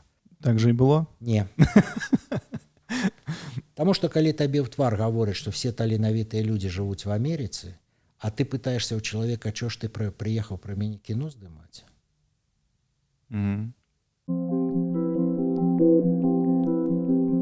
Пра поспех тады вось гэтых кніжак пра Ларына Петра і пра «Знесеныя ветрам» працягі вось гэтыя, якія пісаліся тут. А наколькі гэта былі папулярныя кніжкі? Рэд Батлер на першы працяг это каля 4 мільёнаў прадалі яны асобнікаў. 4 мільёны. Яны былі суперпапулярны. А Ларына Петра колькі вы прадавалі? Ты ведаеш, справа ў тым, што я нічого не прадаваў. Прадаваў кнігагандаль. І людзі, якія працуюць в кнігагандлі, таксама павінны быць такімі ж геніальнымі, як і пісьменнікі. І што это асобны талент. Вот есть асобны талент, напрыклад, друкаваць кніжку. Разбираться в папере, полиграфии, працаваць на полиграф-комбинате имя Якуба Коласа, там сшивать эту книжку, все. И тому атрымліваецца наступным чынам, что книгагандаль забирае 30% от кошта книги. Так, 30% забирае полиграфия. Потым редактура, там-то все, и письменнику застаецца 10%. Это самое великое, что застаецца письменнику. Але за гэтыя 10% наогул немагчыма было жыць. Чаму? Калі 4 мільёна? І калі з табой разлічацца? Па-першае, спрабавалі не разлічыцца, это асобная справа. Таму што, напрыклад, кнігі — это таварны крэдыт. Ты аддаеш кнігі, а атрымліваеш грошы. Мне не абавязкова ж табе іх вернуць. Пазыч каму-нибудь грошы, а потым вяртай. Значит, это есть службы, якія займаюцца вяртаннем грошай. Я в этом не удзельнічаю. Я не кнігагандаль. Я не полиграфіст. У мяне есть редакцыя і ідэі, як стварыць бестселлер. Тым больш бестселлер, все думают, что это там мастацкая літаратура. Не. То бок у такіх кніжак ёсць умоўна нейкая формула? Конечно. Ёсць формулы поспеху, ёсць самая каштоўная інфармацыя пра кніжкі, якія прадаюцца. І табе кнігагандаль ніколі не скажа, якая кніжка добра прадаецца. І зробіць усё, каб это схаваць. Таму што канкурэнты зробяць падобнае. Гэта тады настолькі нават і канкурэнцыя такая была вельмі жорсткая. Там забівалі людзей, што там. У кніжным бізнесе? Да, мы лічылі, што это вельмі інтэлігентны бізнес кніжны. Так. А потым хлопцы з выдавецтва «Драфа» вырашылі, што самыя правільныя кніжкі — это ж падручнікі. А дзяржава, напрыклад, заўсёды лічыла, што это дзяржаўны бізнес. І сутыкненне. І «Драфа», напрыклад, надрукавала цудоўныя падручнікі для всей России. На цудоўнай паперы з цудоўнымі малюнкамі аўтарамі. Друкавалі там Фінляндыі. І все так радаваліся тым падручнікам. И спочатку застрелили там книгагандляра в Питере, а потом застрелили просто в подъезде Кутика. А потом все зразумели, что лепш подручниками не займаться. И притым это была такая, когда застрелили это гендиректора Драфы, 2 автоматчика в подъезде московским, то все тихо. Зразумелі. Да. И коли наши мне казали, что а давай ты домовишься с москвичами, что мы тут возьмем подручники, я казал, хлопцы, вы ведаете, ну, потом автоматчики приедут, я не буду вам гарантий ніяких давать, и не, это не ты. И наогул подручники это вельми складано. Так как я займаўся беларускім букварем, я вельми хотел букварь зрабіць беларускі. Потому что больше жаха, чем Клышкин букварь, я просто не уявляю. И коли зараз Клышки, там некие премии, имя Клышки. Чаму? Потому что это маразм. Потому что ты не уявляешь, з якой літары пачынаецца букварь Клышки. Я просто таксама якраз такі зараз гэтая тэма з Клышкам вельмі такая шмат усплыла, таму што памянялі зараз буквар, то бок ён памёр, атрымліваецца, і цяпер ужо новыя буквары з'явіліся у Беларусі не ягонага аўтарства, наколькі, калі я не памыляюся, ўсё правільна кажу. І якраз такі просто паўсюль я чытаў, што усе былі незадаволены, таму што гэта, ну, я таксама, гэта хутчэй як нейкая такая сентыменты да свайго дзяцінства, таму што я вучыўся па гэтай кніжцы, па гэтым буквары, я там гэта памятаю гэтую вокладку. І падаецца, што яна класная. Ну, ты не вучыўся па гэтым букваре? Але я памятаю... Ты яго помнишь, конечно, потому что ты з ім в школу ходил. Так. Але я не вучыўся? Конечно, потому что все мамочки наши тебе уже научили читать. Ты пришел в школу, ты умеў читать. Вот это фокус, на які мы не звяртаем увагу. Я вот себе задаў пытанне, з якой літары пачынаецца букварь Клышкі. З якой? С «С». Сур'ёзна? Ну, так я ж тебе кажу, ты не читал букварь. Вот я тебе зараз верш прочитаю. 2 круги убиты вдруг, сверху круг и снизу круг. Это что такое? Это верш с букваря Клышки. Ну и что это такое? Ну як вот ты сенсы бачишь? Это он так описывая литеру К. Давай не будем. Просто... Все, так, я зразумел. Вот. И коли я поднял эту тему, что букварь Клышки это не просто кепска, это вельми кепска. Вот. И вот такие верши мне кажут, да, Володя, да не может быть, что с «С». Я кажу, ну давай откроем букварь, и ты убачишь, что с «С». И что нехта оборонил диссертацию, что дитя вот литеру «С» ему легче написать, чем литеру «А». И этим тлумачится, что раптом букварь з літары «С» пачынаецца. Чаму так? Да, хотя мы ведаем, что «АА» можно сказать, а «СС» не. И лепш «СС» не говорить наогул. Разумеешь? И коли я поднял эту тему, до меня приходили люди в редакцию и казали, что ты это дзеля чаго робишь все. Я кажу, потому что мой внук пойдзе в школу, и я хочу, каб ён пайшоў з новым букварем. Я не хочу больше убитый вдруг, что это литера К. Круг, так. Да, да. Сверху круг и снизу круг, разумеешь? Да. Вельми цікавае меркаванне, так? Вот. Нет, так это не просто цікавае меркаванне. Я разгорнул целую эту, як бы, кампанию во всех газетах и во всех этих там на радиостанциях. Мы провели такую кампанию, что трэба Клышкин букварь не просто это, просто про его забыть, лепш, самый вариант, и написать новый, и намалявать новый. Потому что насамрэч, калі приходить, например, я займаўся букварями, да, на ўзроўні всей империи русской мовы. Я был упэўнены, например, что девчатки ходили в школу, да, с дзявочими букварями. Вот. А высветлілася не, что букварь был один. И я, например, мы зрабілі там с вельми разумной жанчыной першы букварь для дзяўчатак. По-руску, да. Так, так. Букварь для девочек, да. Я этим ганаруся. Потому что сапраўды ёсць нейкія рэчы, якія вот, ну, дзявочы букварь. Тым больш, што нас вучаць чытаць яшчэ да школы. І што бабуля там і матуля прыходзяць, ведаеш, в кнігарню, бярэ ты букварь купляе, каб ты пайшоў уже разумненькі бураціна, пайшоў в школу і уже умеў чытаць. Пра буквар для дзяўчынак гэта сапраўды класна і цікава, калі будзе такі вось беларускі, хто зробіць. Ну, каб замовілі, я б зрабіў. Не, это не праблема. Мы будзем спадзявацца. Таму што я хацеў зрабіць, зарабіць сапраўды на буквары вельмі вялікія грошы. Ну так, мільярд. Мільярд? Да. На буквары? На буквары. І гэта, думаеце, магчыма? Да. Зараз тлумачу як. Калі ты заходзіш в Макдональдс, неважна, як ён зараз называецца, в любы Макдональдс, там ёсць меню. Калі меню згарнуць маленькі букварчык і назваць «Мама і Макдональдс», «Б», «Биг Мак», «К», «Кока-кола», і калі дзіця в Макдональдсе в якасці падарунка атрымлівае меню, згорнутае в букварь, сколькі ва ўсім свеце і на колькіх мовах это будзе букварь. Ну,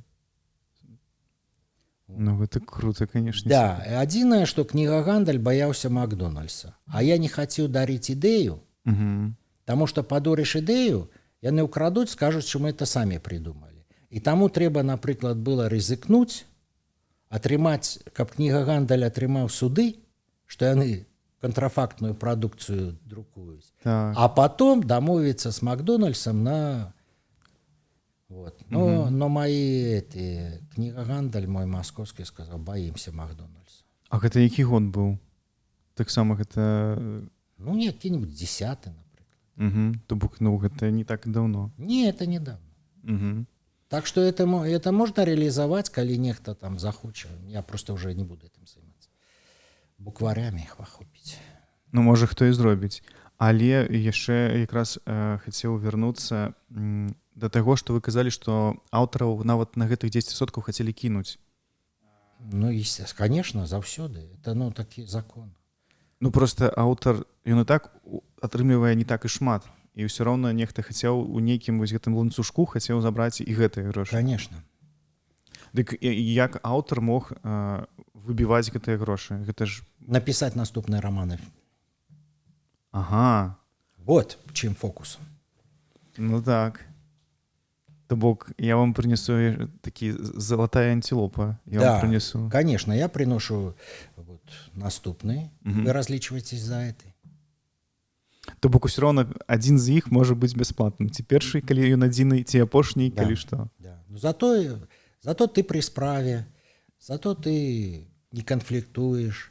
Ты разумееш, што лепш вот далей працаваць, чым канфліктаваць. А калі казаць хаця б, ну, умоўна грашовым эквіваленце, наколькі добра мог жыць аўтар з, там, не ведаю, з серыі, там, з 3 раманаў, ён мог, там, не ведаю, хаця б машыну набыць у той час? Машыну мог. Ну, то бок, кватэру наўрад ці, але на машыне мог ездзіць, так? Мог, да. Ну, гэта, ўсё роўна гэта добрыя грошы. Тады былі, да. Тады, конечно, калі табе дазвалялі, тут же яшчэ атрымаць дазвол, разумееш, атрымаць замову. Это не тое, што чалавек прыйшоў і сказаў, ведаеш, я прынёс табе геніяльны раман. Яму кажуць, бяры свой раман і ідзі в геніяльнае выдавецтва, геніяльным людзям. Вот. Чалавек прыходзіць і пытаецца, што, які раман вот, трэба вам напісаць. І ты яму кажаш, ты напіш такое, такое, такое. Вот это выйдзе под таким псевдонімом. Мы табе покажем схему, мы тебе обучим. Вот. Мы дадим табе героя. Потому что ты без героя? Что ты... Роулинг без Гарри Поттера, это же не Роулинг. Яна спрабавала придумать вот новый дэтэктыў, а героя няма. Просто тады атрымліваецца, ёсць пісьменнік, які можа пісаць. Але ёсць вось людзі, як вось яны тады называюцца, якія даюць героя, даюць, не ведаю, схему, а ў іх ёсць, ну гэта ж не рэдактар, гэта, ну вось як можна назваць такіх людзей? Хто яны? Гэта ж таксама можна сказаць, ну трошкі, яны трошкі літаратары, як мінімум, таму што яны разбіраюцца ў гэтым і ведаюць, ну вось, могуць прыдумаць героя, на які можна зарабіць. Вось, блін. Ну, па-першае, это і ёсць пісьменнікі. Але чаму яны тады самі не пішуць? Таму што я не паспяваю напісаць кожныя 2 тыдні раман. Каб трымаць, каб, напрыклад, бренд, напрыклад, Андрей Воронін ці Данцова трымаўся на рынку, то трэба, каб кожныя 2 тыдні выходзіў раман у тыя часы. Вот. Таму што это зарплата і аванс.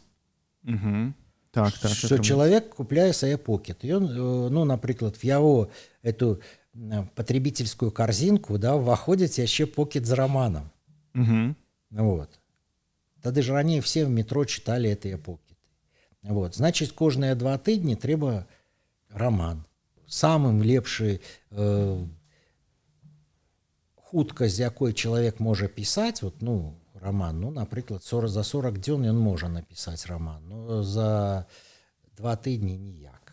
Значыць, ствараецца калектыў аўтарскі, з якім ты дамаўляешься, што вы літаратурныя супрацоўнікі, вы будете працаваць на такіх умовах. Калі чалавек задавальняе умовы, ну, калі ласка. Вот. І раскручивается бренд. Не чалавек раскручивается, а бренд раскручивается. Напрыклад, Андрей Воронін. Вот. Автор может стомиться, автор может сысці в запой, автор может сказать, а я Стивен Кинг, тогда одразу гудбай. И зато весь час можно кое-что поменять. Конечно, да. Так можно артиста поменять, які выконвае галоўную роль. Вот калі экранізавалі Слепого, у нас артист Махавіков раптам захварэў зорнай хваробай. Он не просто там, ён и режиссер, ён и артист, ён и музыку піша, ён и все. И нам продюсер потелефонаваў и сказал, что рабіць. Я кажу, ну робім як с Джеймсом Бондом. Ну так. Меняем артиста, да, и все, и кажем, что Слепой это не просто, это Джеймс Бонд, это агент. Это псевдоним агента. А теперь вот новый твар. И 3-й сезон был с новым артистом. Вось такія кніжкі друкаваліся пад аўтарствам, ну, умоўным аўтарам, які прыдуманы быў. А ці была нейкая беларуская кніжка, якую вось такім чынам спрабавалі рабіць, ці спрабаваў нехта так рабіць па-беларуску ў тыя часы? Я распавяду, чаму я пытаю, ёсць для мяне вельмі добры серыя раманаў пра Франціша Вырвіча, якую напісала Людміла Врублеўская. І ён сапраўды цікавы, нават я чытаў ужо дарослым, таму што яна яшчэ не было яго, калі я быў малым. І вось як вы і казалі, сапраўды там, напрыклад, працягі было складана знайсці. То бок там ужо, па-моему, 7 ці 8 кніжак, і каб, напрыклад, 3-й том знайсці, мне трэба было там ехаць у іншы горад, таму што там было толькі ў кнігарні там заставалася. І я нават некаторыя вось такім чынам шукаў. Вось. І мне падаецца, што можа быць гэта таксама як прыклад таго, што можа быць цяпер той самы час, калі можа з'явіцца не Воронін, а які-нибудь там Груганович, Груганаў, Крук, і напіша такую серыю класных раманаў пра Беларусь. Ці яшчэ не час? Ведаеш, ну, па-першае, Люда напісала. Здаецца, яшчэ апошні раман толькі в полымі друкаваўся. Я вот чакаю выхада апошняга, таму што я думаю, што можа нарэшце Людміла атрымае прэмію ад мяне «Залатая літара». Таму я чакаю выдання кніжнай серіі вот это Вырвіча. Вот. Адзінае, што мне здаецца, што Люда крышку спазнілася, што зараз іншы час. То бок ужо позна, гэта трэба было зрабіць там гадоў 10 таму? Не, ну для яе яна як бы, ну вот яна зараз апошні раман зараз выйдзе. Так. Я не ведаю, ці будзе яна далей пісаць. Вот, што яе праект, ну, ён і экранізаваўся, все, да, у Люды вельмі цудоўны праект. А, дарэчы, моя мама Люду вучыла варіць кашу, труды выкладала в школе. Сур'ёзна? Як усё спалілося. Да, Люда вучылася з маім братам в адной школе в 16. Блин, гэта, конечно...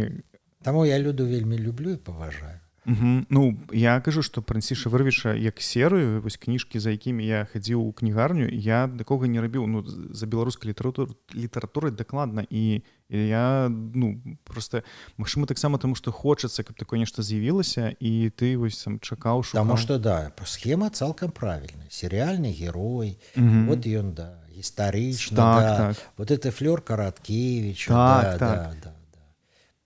Притом жаночая легкая рука такая, ведаешь, это не крутой, не брутальный дзюдзик. Угу. И экранизация была не кепская.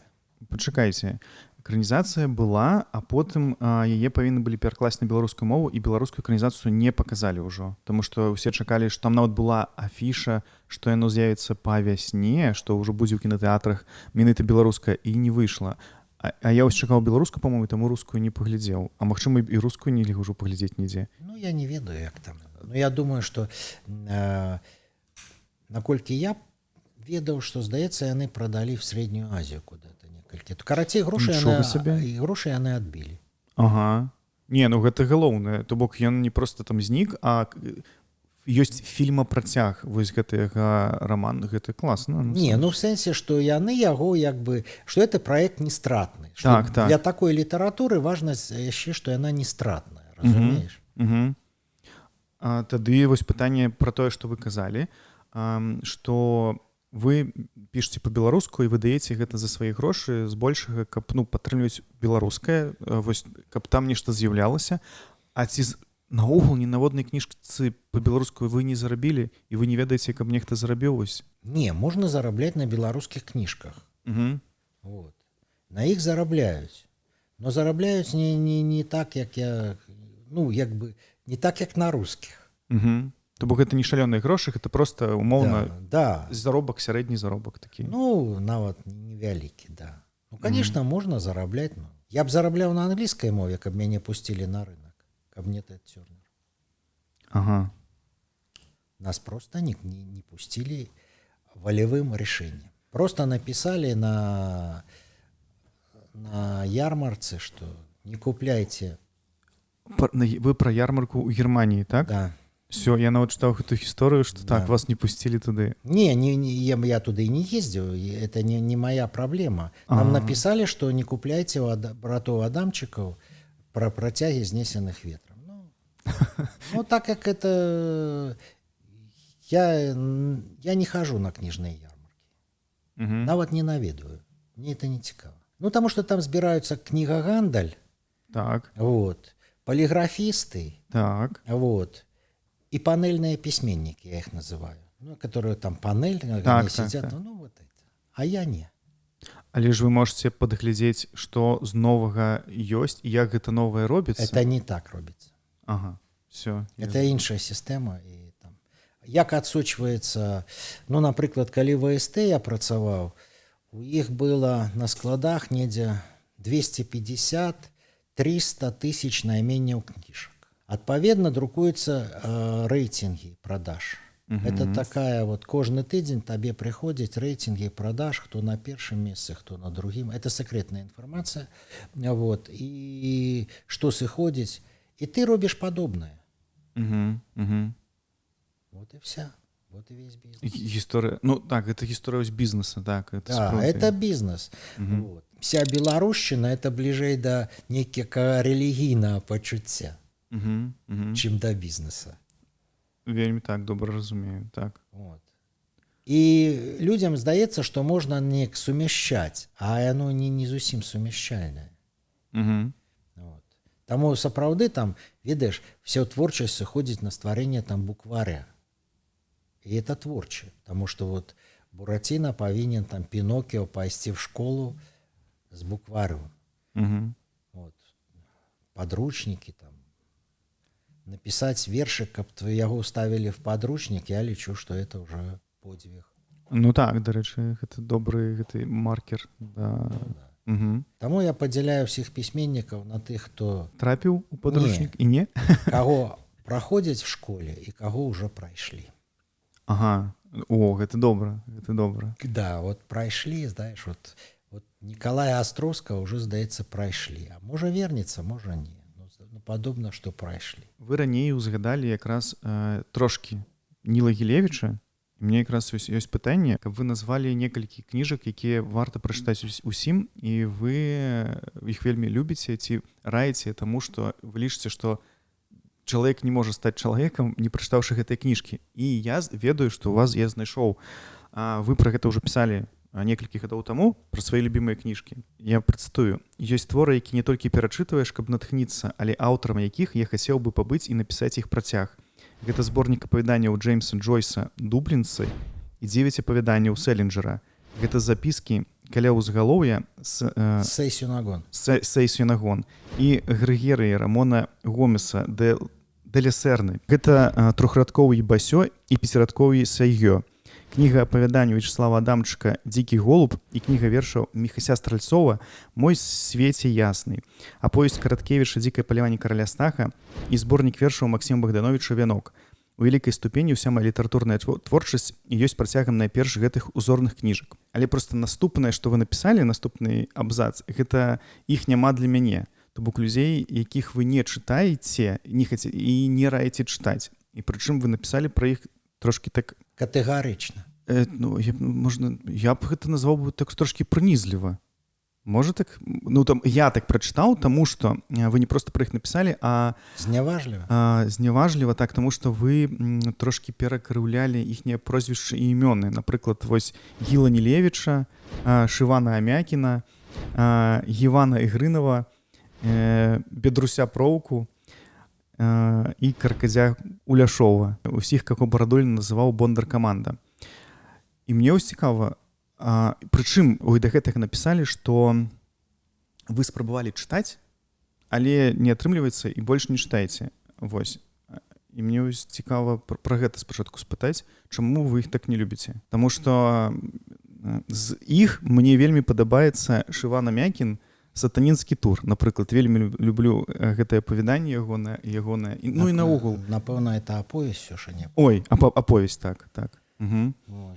І чаму вы іх так не любіце? У кнізе пра Караткевіча вы пісалі якраз, па-мойму, там пра Барадуліна, што Барадулін, вы прынеслі кніжку сваю Караткевічу, а потым, каб надрукаваў, і Барадулін друкаваць павінен быў, а Барадулін потым сказаў Караткевічу, каб ён не траціў свой час на нешта несур'ёзнае, нешта падобнае там. Там все значна больш брутальна, но не важна. І вось, мне падалося, гэта больш крыўда да Барадуліна і да ягоных нейкіх. І вось за гэтай вось крыўды вы іх так не полюбілі, там таго ж самага Барадуліна. Ці ўсё ж гэта ўсё не так? Я ўсё зноў накідаў у адну кучу. Конечно, в одну кучу. Все ведаеш ты. Там пра кожную персаналію, напэўна, можна, тым больш, што яны як і Клышка, ты хочаш цытаты з хрыстаматыі? Не. Напрыклад, негры былі чорныя. Хто напісаў?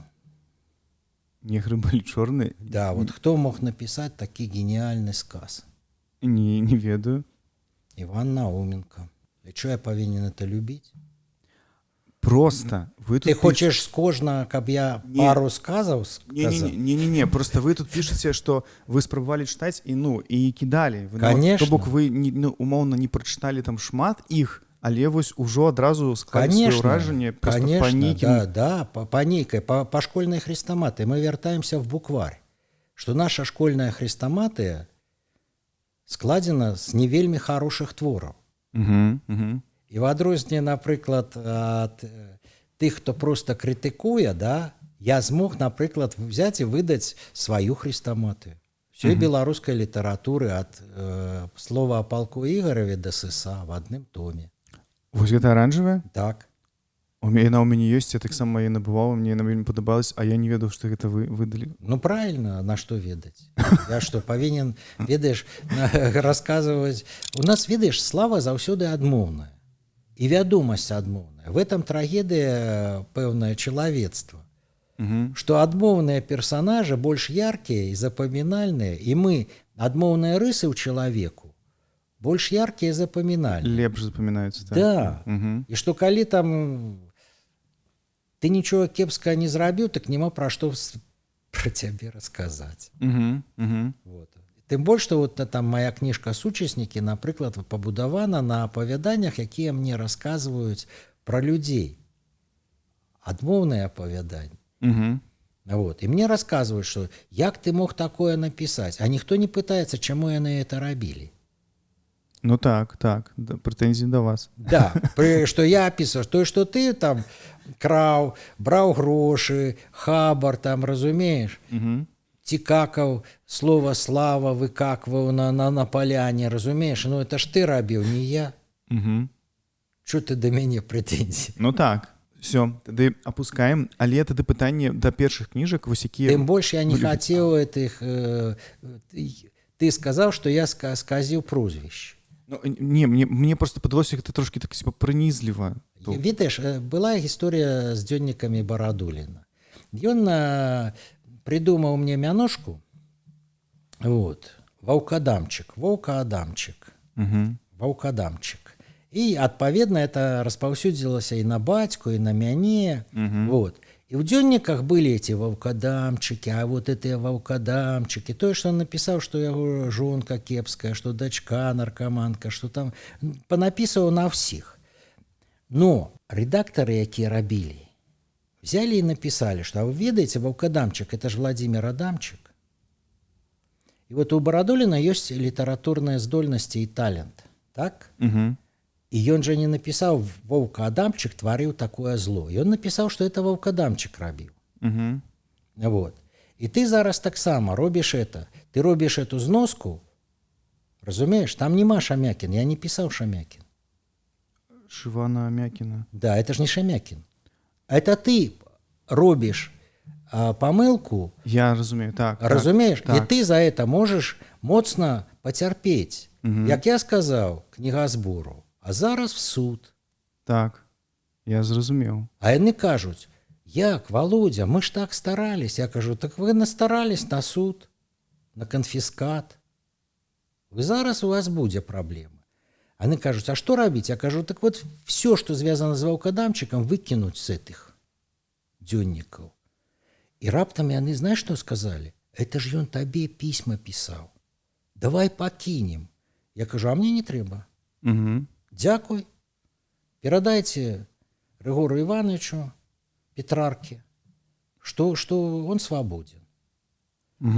Разумееш? І тут вот галоўны мастацкі вобраз не трэба вот, ну, як бы дакручваць да крымінала. Што так, трэба спыніцца. Я намекаю, так. но это мастацкі вобраз. Я не крыў... Калі пакрыўдзіцца нехта, то это яго права. Вот. І таму больш не рабі, калі ласка, такіх памылак, не рабі зноску. Не, гэта насамрэч вельмі добра вось такое тлумачэнне, таму што быццам бы ўсё зразумела, але насамрэч не так все проста. Ну, конечно.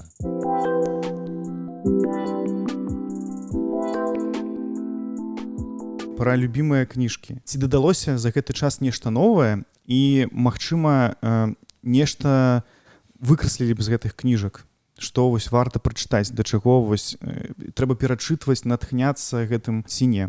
Можа, там дадалося нехта яшчэ з беларускага нечага ці нешта яшчэ. Ты ведаеш, у перспектыве, напэўна, нешта з коласа і чорнага я дадам. Вот. Ну, у перспектыве. Пакуль што не. Это настолькі мае вот, ну, эталоны. То бок вось гэта... Да. Это тое, што натхняла мяне, там Селінджер натхняў на напісанне кніжкі «Толькі не гавары маёй маме». Вот яна вся такая селінджеровская. Вот, там Сняжынка — это вся такая натхнёная Басю. То есть для мяне заўсёды за маімі кніжкамі стаяць яшчэ там. За кніжкай «Парк» просто стаіць постаць Стрельцова, таму што ён яе рэдагаваў і пра адмову пісаў і это. Вот. Караткевіч, таму што таксама пісаў там для першай маёй кніжкі пра адмову, вот, якая не выйшла, потым і згубілася. А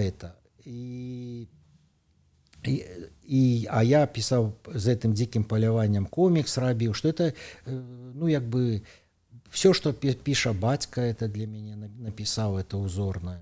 Разумееш, і таму цяжка дадаць нешта. Не, ну спіс тут просто немалы, таму і кажу, што можа быць нешта дадалося. Да. А вот, напрыклад, Джойс, дублінцы, я не люблю уліс ягоны, а вельмі люблю тыя дублінцы, таму койданаўцы маі, кніжка пра Койданова напісана пад уражаннем і з улікам джойсаўскага вопыта. Так, вельмі так было цікава. Пачакай, атрымаеш. Якраз гэта я не дачытаў. Пачакай, атрымаеш, гэта скончылася, атрымліваецца, не ведаю, зацімка, якраз іх няма для мяне. Ну вось, пачакай, атрымаеш. Гэта атрымліваецца і да мяне цяпер можна дадаць. Вось вы пра Койданцаў узгадалі, і якраз можна сказаць, што вы напісалі яшчэ і песню для гурта Бонда пра Койданова. Не, я не писал песню. Я написал верш. Ой, конечно, написали верш до песни. Так. Не, я написал верш про свое Койданова. Крышку сказил реализм, у нас не было хлебзавода, но мне так хотелось, я так долго стоял в этой чарзе по хлеб, и у меня была мара, ведаешь, вот что у Койданова будет хлебзавод и замок одной. Вот. Ну, это такие. Хлебзавод и замок. Да, ну, как был комплект. Мне сдавалось, что вот это не хапая моему местечку, моей родиме малой. Вот. А Игорь Ворошкевич, за кем мы разом вучились, комиксы малявали, ехал, он тогда жил в Барановичах, ехал про Койданова и читал этот верш. И он убачил вот эту песню. Ну и вот записали, зрабілі. Вельмі ўдала, я лічу. Я думаю, не толькі вы лічыце так, тому што мне падаецца, што гэта адна з найпапулярнейшых іх песень, ну, адна з папулярных дакладна іх песень, менавіта гэтая. Нават фірма «Мелодыя» выпусціла на пластинке. На вініле? На вініле. А яшчэ у вас былі, атрымліваецца, з «Новым небам» такія калабарацыі, так? Ну, конечно, я же один со стваральнікаў «Нового неба». Дык, а наогул для вас гэта як яшчэ трэці вобраз Адама Глобуса, які рок-хіты піша, ці ўсё ж гэта частка Адама Глобуса паэта, пісьменніка? Не, тут была это такая цікавая гісторыя. Прыйшоў да мяне Валік, ну не прыйшоў да мяне, мы сустрэліся з Валікам Эльперам, і ён раптам задае мне такое сакральнае пытанне. Володя, як ты ставішся да евреев? Я кажу, Валік, ты просто спытаў, як я да цябе ставлюся. Не, кажа, это не маё пытанне. Я кажу, як это не твоё пытанне? Ты ж задаеш. Не, это пытанне майго брата, Женіка. І ён хоча адназначны адказ на это пытанне. Я кажу, ну, на адназначны адказ я добра ставлюся да евреев. Тебе такое задоволить? Да, кажа, задоволить. Вот. І тады ты приходь до нас у гости. Ну, я прихожу в гости, и Женя кажа, вот у нас есть идея такая, у нас есть 3 композитора, и нема текстовика. У нас есть гениальный проект песенный, мы будем писать песни и зараблять колоссальные гроши. Я кажу, а як мы будем зараблять гроши? Он каже, уявляешь, ты пишешь словы, мы пишем музыку, а записывая мы берем пару лабухов из ресторанов. А им вельми приемно, что песня на радио записана с хорошим вокалом. И вот гитарист какой-нибудь из ресторана «Планета» там играет. А он нам за это будет весь час в рапортичках вписывать нашу песню, что яны кожны вечер и играли. И нам за ее будут кожны это платить. И так как мы пойдем, лабухов много, мы захопим все рестораны и будем колоссально зараблять. Я говорю, ну хорошо. Ну, идея это добрая. Не, вельми ясная, коммерційная. Так. Я написал текст. У саде стояла зеленая вишня. Девчина кахала, а замуж не вышла. Вот. И ее взял Мулявин. Раптом. И год протрымал. И не записал. Пообещал записать, и уже не сдали нервы, и он пошел до Мулявина, сказал, слушай, мы вот написали песню, а ты вот это... Ну и карацей посварился с Мулявиным, и для меня это настолько вот, ну, драматично, что вот, ну, треба было, ну, сябры ее добро выконали. Вот, записали, и мне было приемно, что я иду по Сочи, вот, и Раптом в Сочи, играя на весь парк Ривьера, моя песня. Вот. Так что, Сур'ёзна? конечно. Так, тому я пачынаў, конечно, кампазітары быў Женя Эльпер, Елисеенков і Магаліф. Магаліф зараз в Амерыцы, там в Карнегі-холле піша класічную музыку, вельмі паспяхова. Женя в Израиле, Елисеенков, на жаль, в лепшем свете. Вот. И тому Магалиев сделал хороший запись с Леником Барткевичем. Вот. Тому я писал песни до «Нового неба», и до рок-н-ролла. Написать верш, каб стварыць песню і напісаць проста верш, гэта рознае? Я лічу, что калі ты пишешь, на твои верши не спеваюць песни, то это не доверш. А яшчэ вы рабілі альбом з Васюшкевічам. Было такое? Конечно. Вам самому цікава было ўдзельнічаць у нечым музычным? Ці вы просто вось частку аддавалі, ну там рабіце, там пішыце музыку, ці вы потым таксама маглі прымаць удзел вось у падабаецца, не падабаецца аранжыроўка, нешта такое у вас было там права голаса ці не? Не, ну такого я ніколі не рабіў, там, разумееш, ну что я Мулявіну могу что-нибудь сказать, да не. Ну Мулявіну можа не, а вы сябрам маглі. На что? Ну, што? Прафесійным кампазітарам. Ну так, ведаеш, у мяне няма музычнай адукацыі. Я праз гэта нават крышку так не камплексую, но нешта такое шкадую, што я больш займаўся спортам, там, разумееш, плаваннем і вольнай барацьбой, чым мог бы крышку всю ж нотную грамотно вывучыць, а я не вывучу. Таму это не, ніколі. Это мне. Не, просто вот на ўзроўні ідэі, што калі я сустрэў Касю, вот, і я раптам кажу, што слухай, ты спяваеш не горш за Алеся. А на мой густ лепш. Вот. І у тебе ёсць сяброўка такая, дзяўчына там была у яе сяброўка, якая цябе падтрымае. І зрабіце жаночы варыянт акварыума. Што вот аквариум это классно, но я не вижу в них мужчинскости, что в идеале, идеальный аквариум это жаночий. Ты будешь Гребенщиковым, там это, вот. И она взяла виолончелистку шиковную, жонку Юлю Глушицкую, и она взяла скрипачку, и спочатку и Леню Ширина, и спочатку это был такі больш жаночий ансамбль. И мне этого вельмі падабалася, что вот жаночий рок-н-ролл, и что вот и первую песню, якую я написала «Боже, забяры моё жыццё», и написала 7 песен на мои верши, и вот, и так было створено «Новое небо». Гляжу в свое окно, знайомый краявид, вітаю як шкло. А потым з'явіўся Лёня Вольскі, яна стала такая больш, як бы змянілася «Новое небо». Вот. А потым была гісторыя, што прыйшоў Лёня да мяне і кажа, што вот ты не пішаш больш песні. Я кажу, ну так Кася з табой. Ты пиши. И он кажа, я в 3 ансамбля пишу. А тут сядзеў Міша Анімпадыстаў. Я кажу, Міша напіша. Ён у мяне працаваў. Майстэрні.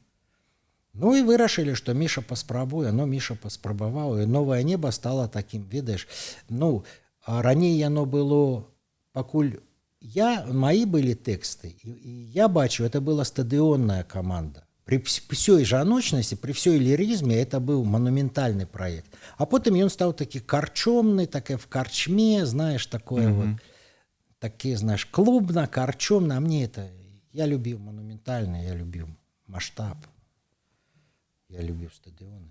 На что мне это? Корчма. А на той момент ці маглі збіраць стадыёны? Беларускія гурты. Ну, яны, во-перше, выступали на стадионах. И, например, в Копенгагене Кася выступала на стадионе. Вот. А у Лис там в Таллине выступали. Конечно, могли. Я толькі са стадыёнаў ведаю вось гэтыя выступы ў маладзечні, вось гэта калі там былі гэтыя фестывалі, там таксама аднойчы дакладна на стадыёне там усе выступалі. Ну да, Улис выступал. Не, выступали, конечно. Это был просто стадионный час, разумеешь. Там кто только на этом стадионе не выступал. Я не выступал. Потому что я робил газету в «Ласкавым мае». Пра ласкавы май зараз у мяне якраз вось гэтае пытанне, зараз я іх знайду. Я не ведаю, ці гэта праўда, але гэта бізнес кніжны і газетны ў 90-е арганізаваны. І вось газета «Ласкавы май» кожны нумар выходзіў накладам у 13 мільёнаў. Гэта праўда? Ну, приблизно так. Па-першае, ведаеш, справа ў тым, што приблизно. Это трэба ў Андрэя Разіна спытаць. Калі скажа. А можа і не скажа. Я рабіў газету. Мне было трэба зрабіць, трэба было в газету зрабіць тэкст і кантэкст. А распаўсюд там, это не моя справа. Дык, а як ён до вас звярнуўся? Як он вас знайшоў? Я пришел на работу в Крыніцу, в редакцию. До меня подошел мой непосредственный начальник Паша Якубович, Павел Изотович. И кажа, с сённяшняга дня, Володя, ты працуеш в групе «Ласкавы май». І вы адразу поверылі, ці гэта было тады... Ну, яны ж ужо былі папулярнымі. Ну, конечно, они были супер популярны. Так. І вы такія, ну так. Ці вы подумали, што гэта жарт? Не, я не подумал, что это жарт. Тем больше, что наступный сказ был «Пошли, я тебя познакомлю с Разиным». Разин сидел в нашей редакции. В кабинете Миши Катюшенки. Мы туда зашли. Паша кажа, вот Володя, он будет вам робить газету. Я буду писать колонку, я буду там отказывать за одну колонку, якую ты, Разин, будешь как бы презентовать, а все остальное зробить Вова. Ну, я все остальное робил. Мы потом зробим фотоздымок. Особливо, конечно, переживал Толя Сыс.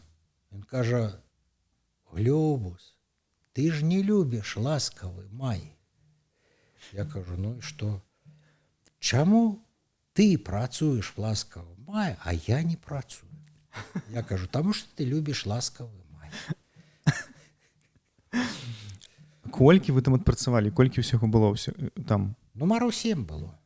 І яны прадаваліся просто паўсюль? Паўсюль, конечно. Паўсюль, дзе гучала музыка «Ласкавага мая». Она гучала паўсюль. Яна дагэтуль гучыць. Так. Насамрэч, часам нават з машын магу пачуць «Ласкавы май». А на розных вяселлях гэта дакладна, ці выпускных нават таксама. Гэта такі феномен. Пра Віктара Цоя. У вас яшчэ была одна газета, якая называлася «Віктор Цой». Была такая? Конечно. Так это был протяг логичный. Просто, что для меня, по великому рахунку, да, что «Ласкавы май», что Віктор Цой – это одно и то же. Тем больше, что они стоят на одной сцене. А сцена належала тады Але Пугачёвой. А я был сярод тых, кто стоял за сценой. Зорки были на сцене, а ты стоишь за сценой. Я наогул это вельми люблю, стоять за кулисами и глядеть за кулисы. Я не люблю выскокивать в свет софитов. Это не зусім мой жанр и зусім не мой жанр. Тем больше, что уяви, что тебе все жыццё доведется спевать одну и ту же песню и снова седая ночь. Але ж немагчыма было гэта прадугледзець, што так атрымаецца, што менавіта проста гэтыя там пару песень, яны трэба будзе сапраўды ўсё жыццё і спяваць. Не, чаму? Так і Rolling Stone Satisfaction спявае ўсё жыццё. Это все так. Ну просто можа хочацца, каб усё было класным, а не вось... Не, народу хочется, як Шерлок Холмса. Хочется, конечно, чтобы был новый герой.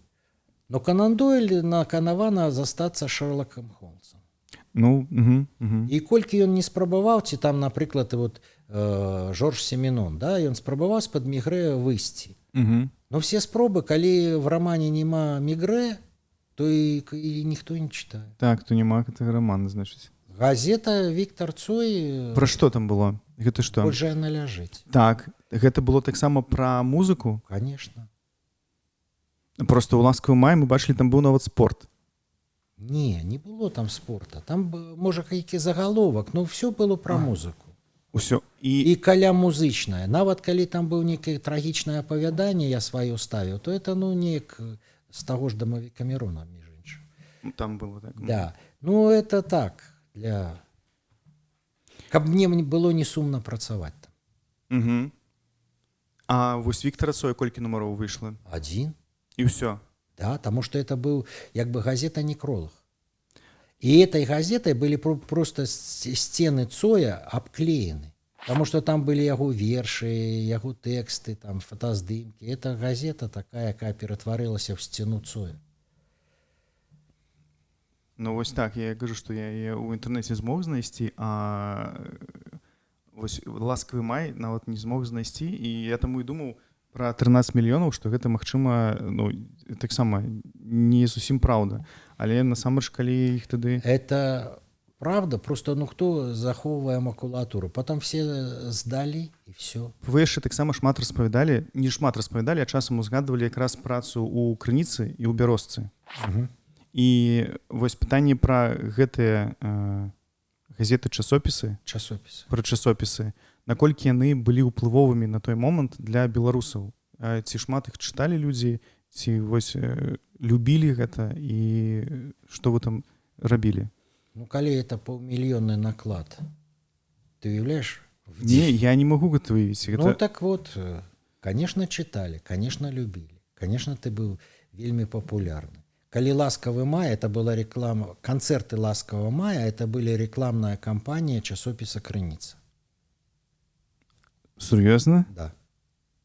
40 стадионов в Беларуси были рекламной кампанией часописа «Крыніца». Ну, уяві. І гэта працавала? Конечно, працавала. То бок можна было адсачыць, што там былі такія усплёскі падпісак нейкіх? Не, насамрэч, ведаеш, это паўмільённыя, это бюджетныя часопісы. І таму это было, ну, як бы, хутчэй бонус. Ага. Таму што у меня быў канфлікт з гэтым, як ён, Сорасам. Таму што Сорас даваў, напрыклад, грошы, да, на падпіскі часопісаў. І кажа, што я магу вас падпісаць на там 20 000 часопісаў Бярозка. Я кажу, што нельга падпісваць 20 000, таму што вы разбураеце дзяржаўны бюджэт. Калі вы это не бачыце, то я это бачу. А за разбурэнне дзяржаўнага бюджэта ідзе пакаранне. Ну, калі, напрыклад, дзяржава запланавала, што 10 000 школьнікаў павінны атрымаць часопіс «Бярозка». Вот. Што школьнікі падпішуцца, папросяць у мамы там рубль 20, сходяць і падпішуцца. Астатняе дакладзе дзяржава. Сорас кажа не 10, а 20. І ён з кішэні дзяржавы забірае 10 000. Да. І адна справа, да, і гэтыя часопісы будуць выкінуты, таму што бесплатны сыр у мышылоўцы. Таму што адна справа, калі ты пайшоў, да, папрасіў мамы, сказаў, што я ведаю часопіс «Бярозка», там друкуюць плакаты наших гуртоў знакамітых, музычных. Я хочу сабе комплект плакатаў, і мамачка, дай мне рубль 20. І ясна, што ты будешь чакаць гэты часопіс. Ці у нас было там в Бярозцы, там, давайте познаёмимся. Што хлопчыкі, дзяўчаты з розных этих перапісваюцца, все. І ён чакае гэты свой часопіс там. Дарэчы, свой першы верш по-беларуску в часопісе «Бярозка» надрукавала Алексеевич. Это так, для справки. По-беларуску? Да, ну а «Бярозка» была по-беларуску, ну так вот. Так што часопіс «Бярозка», і ён мае сваю традыцыю. Там ад Владимира Дубоўкі, разумееш, да, вот наша там, і зараз ён выдаецца. І калі прыходзіць Сорас, ён быццам ласку робіць, а насамрэч ён пачынае такім чынам разбураць бюджэт. І, ну, на мяне, конечно, все пакрыўдзіліся, што ты такой умны, а ты... Я кажу, я такой умны, но я просто я разумею, што такое дзяржаўны бюджэт. Што нам сёння далі на 10 000, а завтра нам нічого не дадуць. Так.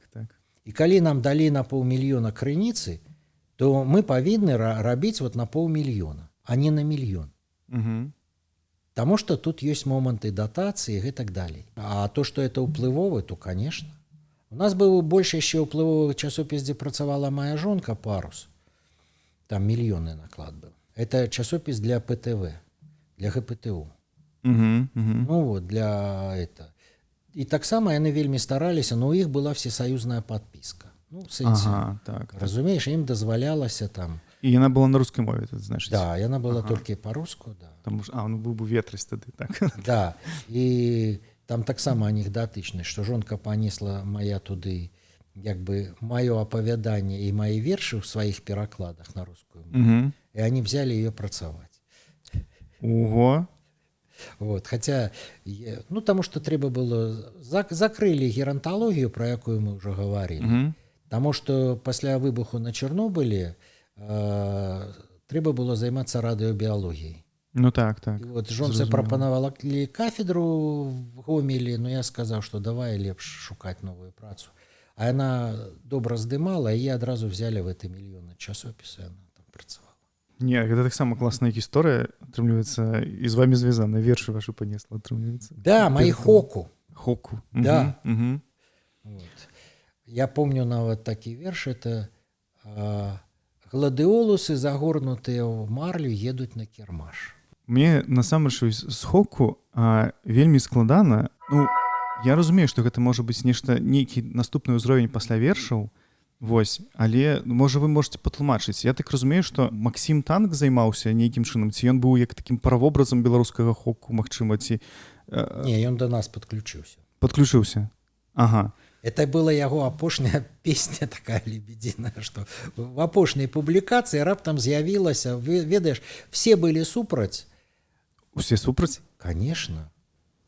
Что это нам не потребно, что это чужая форма, что это. Ну, за нас быў толькі Максим Богданович, які пісаў Танка. Вот. І я даказаў, што это не пераклады, а менавіта яго.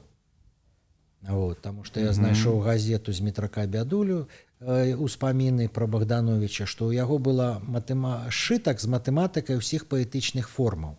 І што ён лічыў, што ён беларускай мовай павінен напоўніць все паэтычныя формы. І санет, і рандо, і трыалет, і танка, і там газель. Ну, карацей, што ён напаўняў вот беларускай мовай і беларускай зместам. Вот.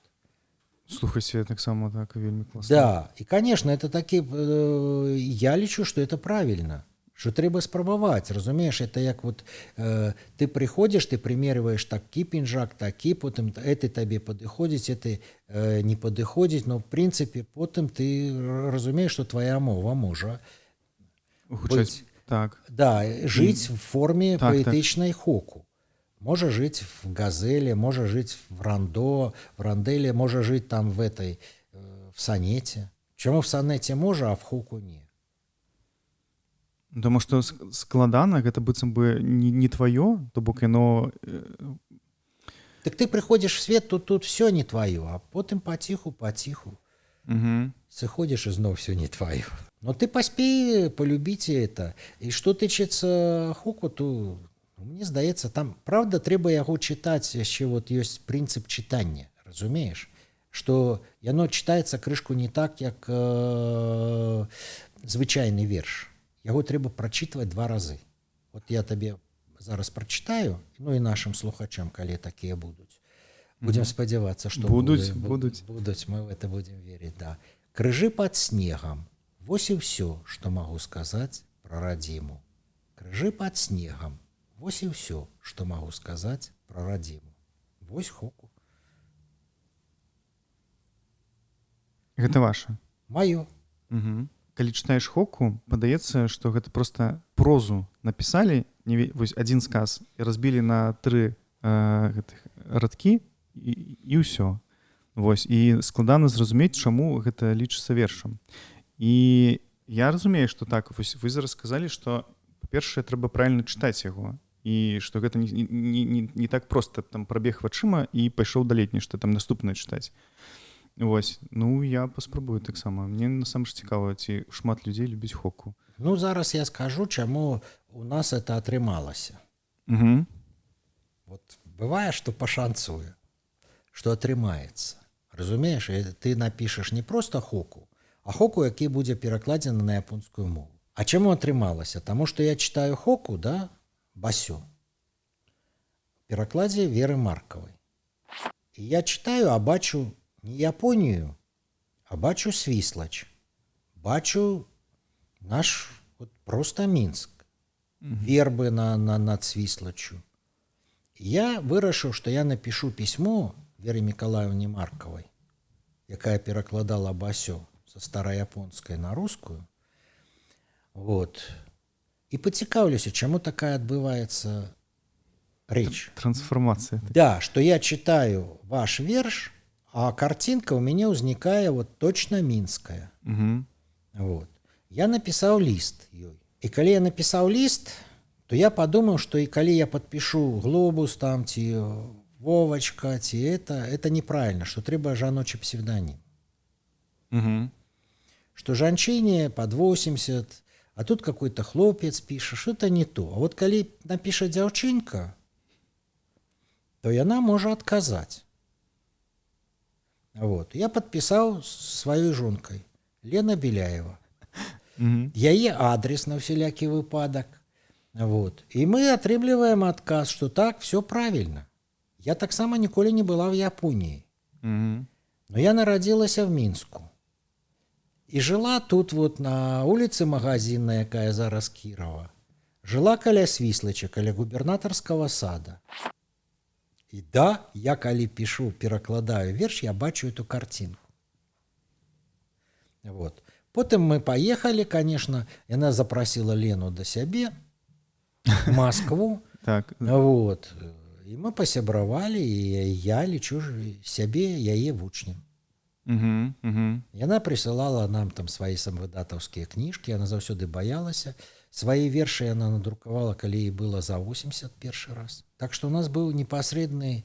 Вот. А японский император яе ўзнагародзіў орденам и назвал гениальной перакладчицей. Я про гэта не ведаў. Гэта, конечно... Таму, да, и для яе был сентимент, что з Мінска письмо. Так, так. Что докладно убачено, что это... Мы потом не признавались, конечно. Просто я приехал, як Ленин муж. Так, так. Вот. И Вера Николаевна сказала, ой, ваш муж так хорошо разбирается в живописи. Вот. Потому что я назвал всех авторов картин, якія у яе висели. У яе там была великая коллекция акварелей Максимилиана Волошина, з яким сябраваў яе муж. Вот. Яковлева, там Фалько яе такі цудоўны быў. Ну, у яе муж хороший мастак. Про хоку я паспрабую пачытаць. Я не то, што не чытаў, я чытаў, але вось, для мяне гэта было нешта такое. Я не мог разумець гэтага. І гэта, канешне, так, складана. И что у нас такая вот письменница и поэтесса тут жила на улице Магазинной. Зараз, калі выдали сборник в Москве яе вершаў не так давно, нарэшце, вялікую кніжку, вот, то быў падкаст, які я з задавальненнем паслухаў. Вот. Дзе раптам два молодых человека назвали Веру Маркову ровной по значности для русской литературы с Тарковским и Мандельштамом. Потому что яна змяніла канон русской поэзии. Ничто себе. Да, то, что яна ввела хоку зараз в русскую литературу, в русский вот, танку, хоку, вот эти поэтичные формы, что это изменило канон русской поэзии. Признание такое, конечно, что ты нечто изменяешь у целой литературы. Ну да, ее вот, просто ее падчерица Софа Прокофьева, это невестка композитора Сергея Прокофьева. Так то ён ва всім свеце змяніў. Про беларусаў, калі такое кажа, што нешта там прыдумаў, змяніў, адразу Алеся Разанова вось узгадваю вось пра яго таксама прыдумаць, што кажуць, што ён прыдумаў уже новы від вершаў. Я магу памыляцца, не? По-моему, не памыляюся. Вот слово від, новыя формы вершаў. Добра, новая форма, так. Давай так будзем, што да, ён спрабаваў новыя формы. Вот. Но я вельмі добра стаўлюся да Алеся Степановича. Но мне здавалася, што яго новыя формы в мініяцюре, калі не браць там іншыя вершы в прозе там і все, то яны не да хоку. Не да хоку. Да. Што я это ўспрымаю, што это не да хоку. А калі гаворыш, што вот, а на што это 17 складоў, да, што ёсць умоўнасць завершанасці. Хоку это яшчэ завершанасць. Яна вельмі умоўная. Што можна як бы пісаць хоку і не лічыць тыя склады, і не рабіць тыя радкі, но тады не будзе адчування завершанасці. Ты будзеш пісаць і пісаць варыянты, а тут як бы яно цэментуе. Разумееш? Вот. А у Рязанова яно не цэментуе, яно як бы не давершана, не да хоку, не дайшоў. Вот ён ішоў, хаця ён цудоўна пераклаў яго пераклады, ну, напрыклад, Басё мне вельмі падабаюцца. Но не Маркова. Ну, бачыце, так. Таму што, ведаеш, там проста геніяльнасць. Вот. Хаця яна да сябе вельмі скептычна ставілася. І там ёсць такія радкі, што я послана была, но не збылась. І это такое...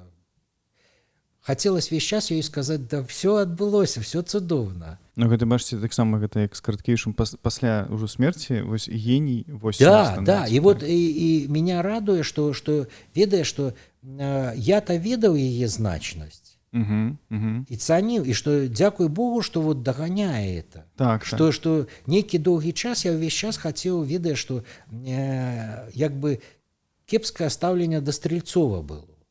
А потым знайшліся там людзі, якія там вечарыны Стрельцову, там чытанне вершаў Стрельцова. І мне так адлягло ад сэрца, што ой, ужо мне не трэба вот этим займацца ўвесь час вот этой распавядаць, наколькі ён быў значны. Наколькі ён быў значны, ці наколькі быў значны Караткевіч, ці наколькі была значная Вера Маркова.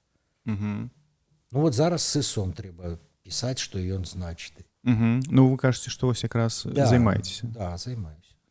Гэта было пытанне такое. І якраз пра Свіслач і пра Менск, тады вось мы трошкі пра гэта паразмаўлялі, пра тое, што вы не любіце правінцыю, а любіце Менск.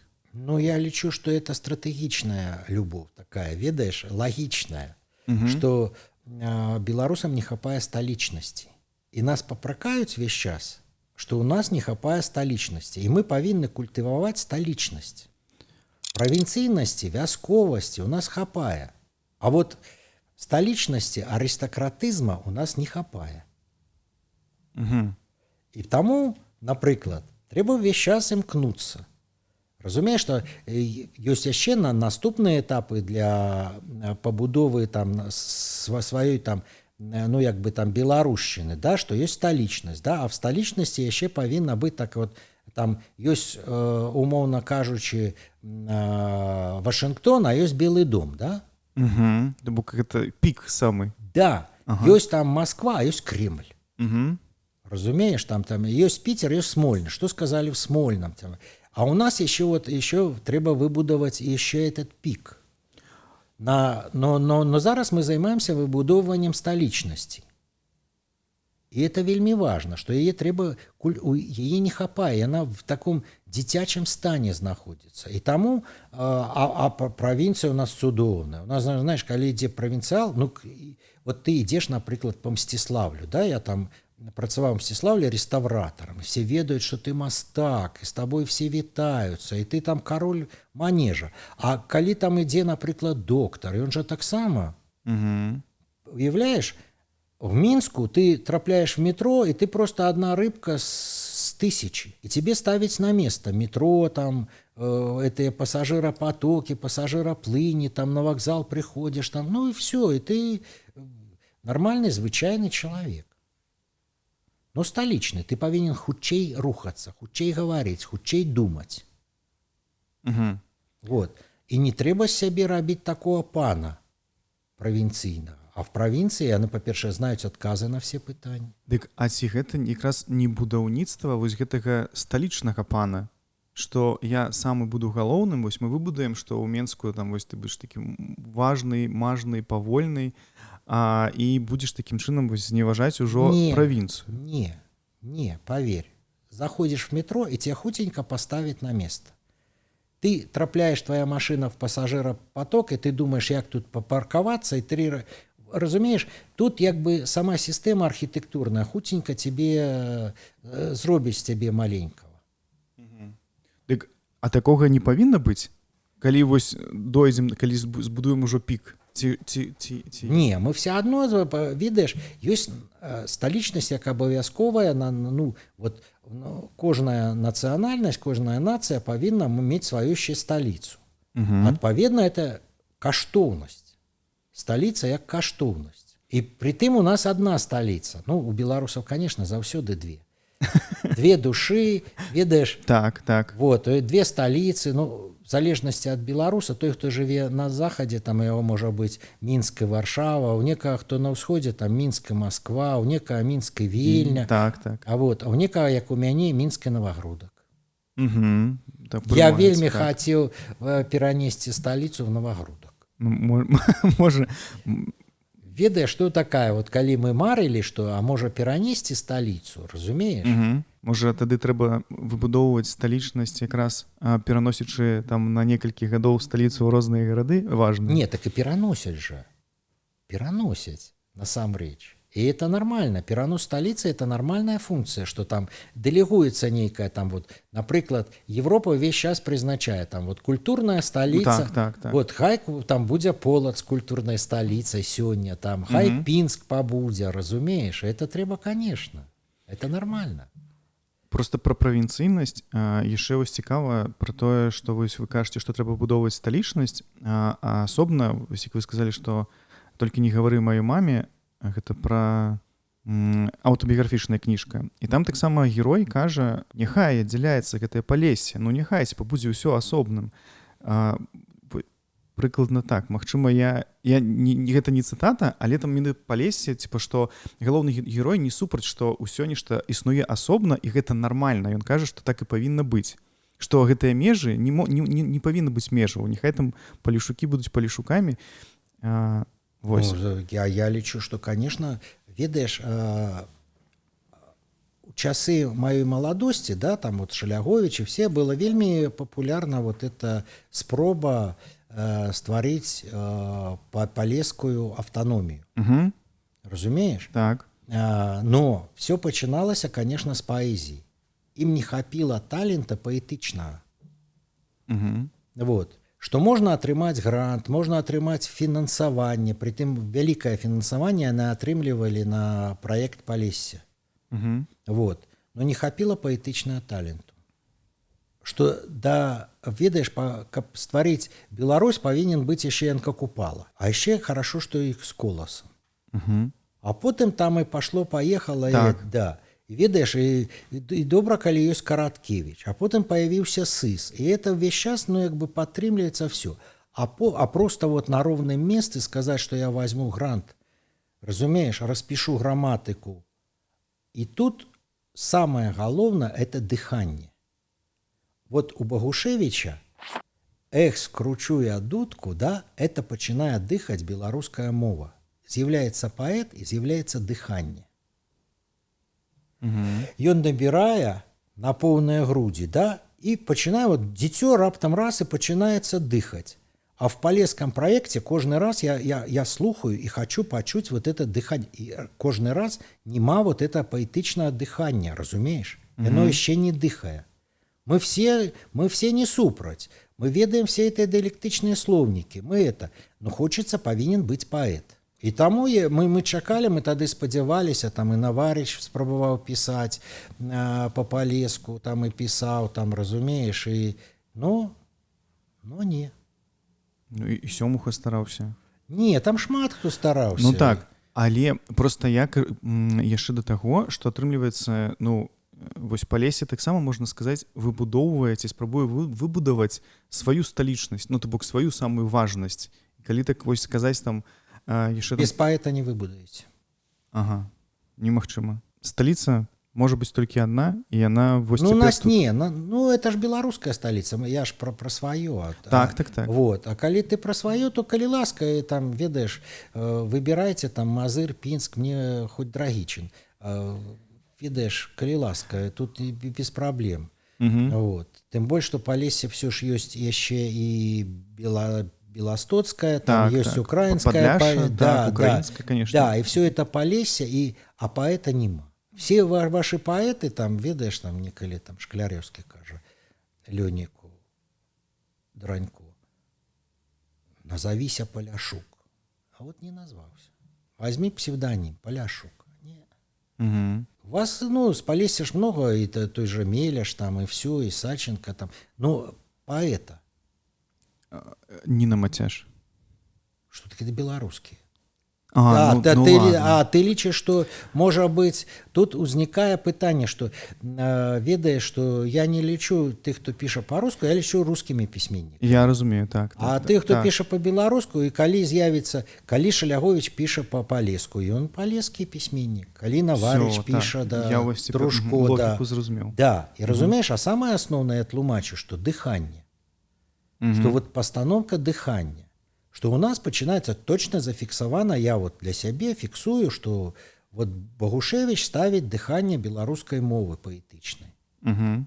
Вот дудка белорусская, и он раз, и пошло, и 20-е стагоддзе, золотое стагоддзе белорусской литературы. Для меня, ну, вот. То бок, няма такого, что вы не любите провинцию. Вы просто хотите выбудаваць сталічнасць. Няма такога больш, типа, нейкага стаўлення кепскага да правінцыі. Ёсць кепскае стаўленне да правінцыі. Чаму? Фанаберыя. У правінцыялаў? Так. А правінцыялы могуць сказаць тое самае пра сталічство. Так яны пра гэта і гавораць увесь час. Так.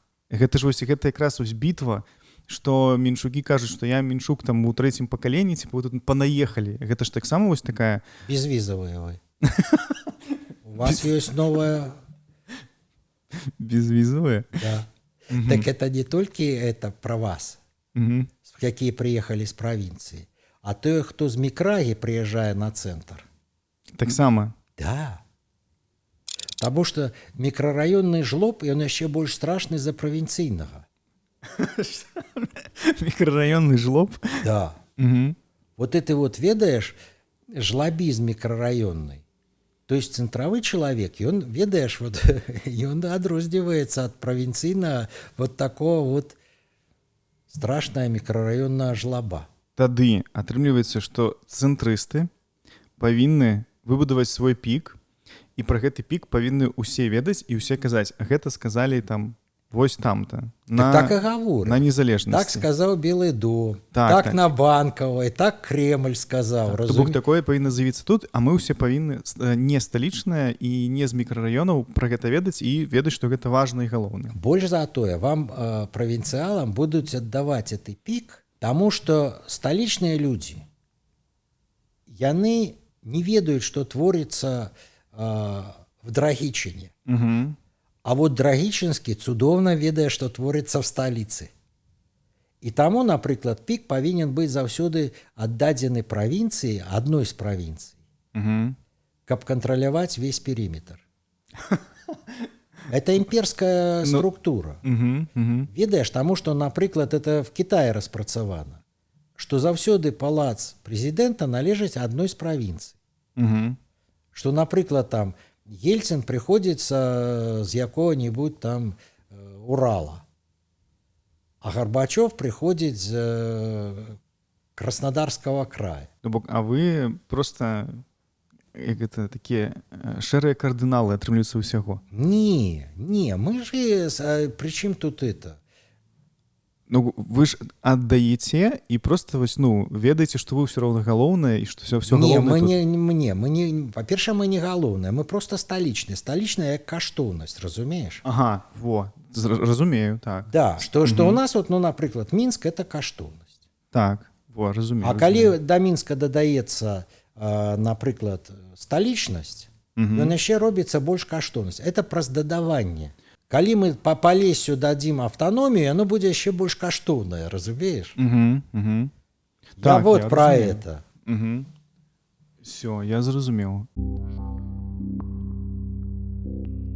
А гэтыя ўсе цёркі там праз фанаберы і ўсё астатняе, ну яны мусіць быць, потому что ну... Не, ну ты можешь там разважаць, что наши палескія там Рязанов больш важны за вашего Могилёўскага Гарэцкага. Калі ласка, гавары, ну это. А яны будуць казаць, что наш вот Могилёўскі Гарэцкі, Мсціслаўска-Могилёўскі, вот ён для нас. Я хочу, каб в кожнай школе быў свой каштоўны музей, разумееш? Ну у нас так бывае, але часам вось школы зачыняюцца і музей перавозіцца. Я ведаю, таму што бацька ў музей, вот зараз школа там была 10-годка, а зараз, ну там была паўнавартасная, а зараз 8-годку зрабілі. І яны думаюць, куды музей перавесці. Ну, В перспектыве. Таму так, гэта такі, так, вось зараз такая да, тым больш бяда. ведаеш, я заўсёды там, я нарадзіўся ў Койданова, таму я цудоўна ведаю, што такое правінцыя. Маі дзед з бабай, дзед Володя і баба Броня з вёскі. Таму я, па-першае, страшэнна не люблю, калі нехта зневажае вясковых людзей. Разумееш, якія там всё жыццё там, я сам пасвіў каровы. Я тым ганаруся. Добра, а вы лічыце сябе сталічным? Конечно.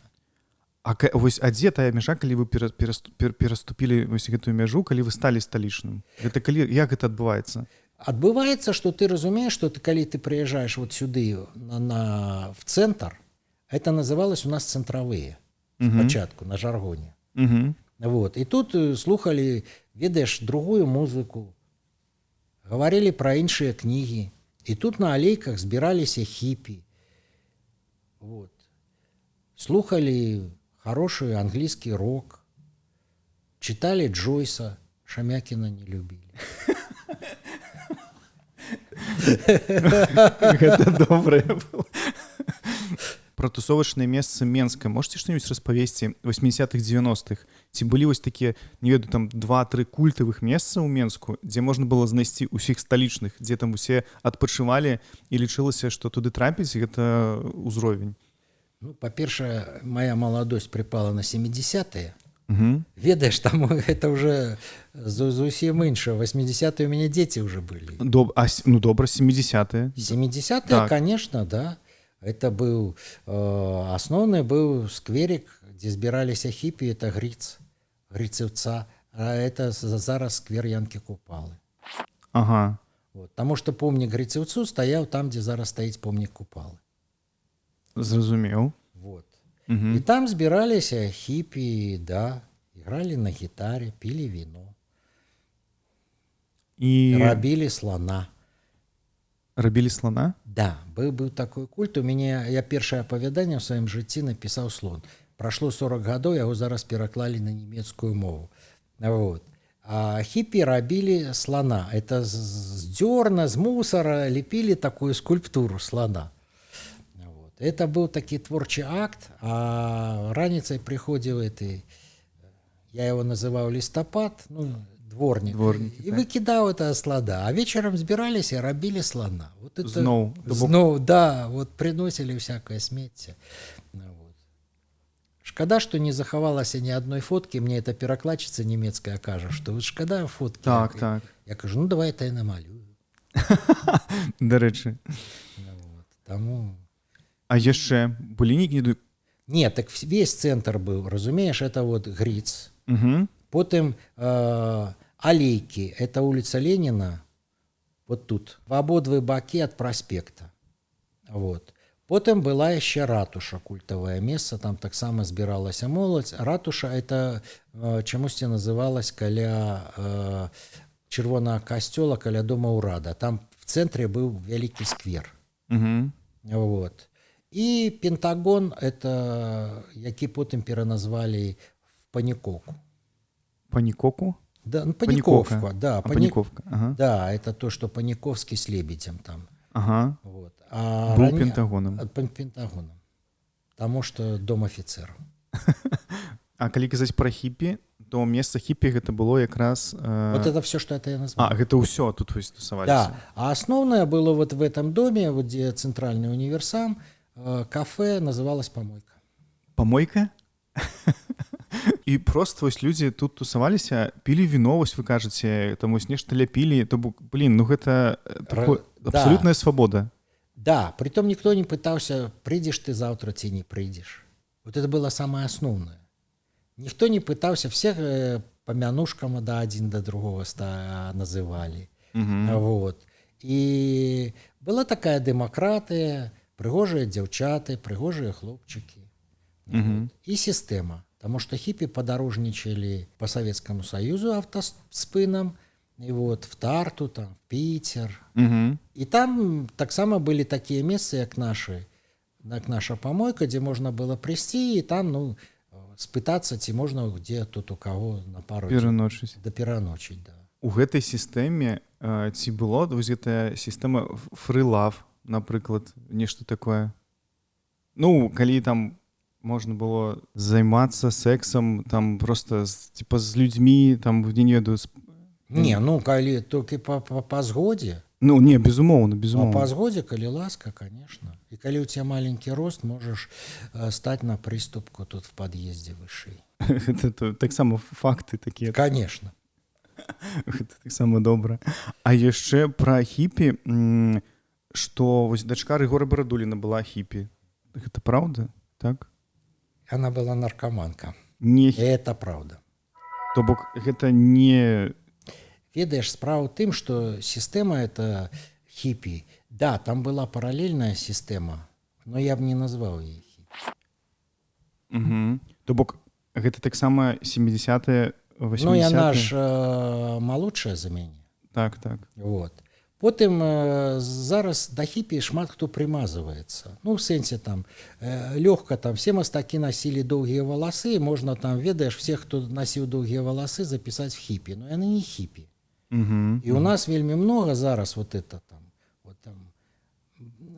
С дачкой Барадуліна это была праблема. Это сапраўды, это, ну, трагедыя.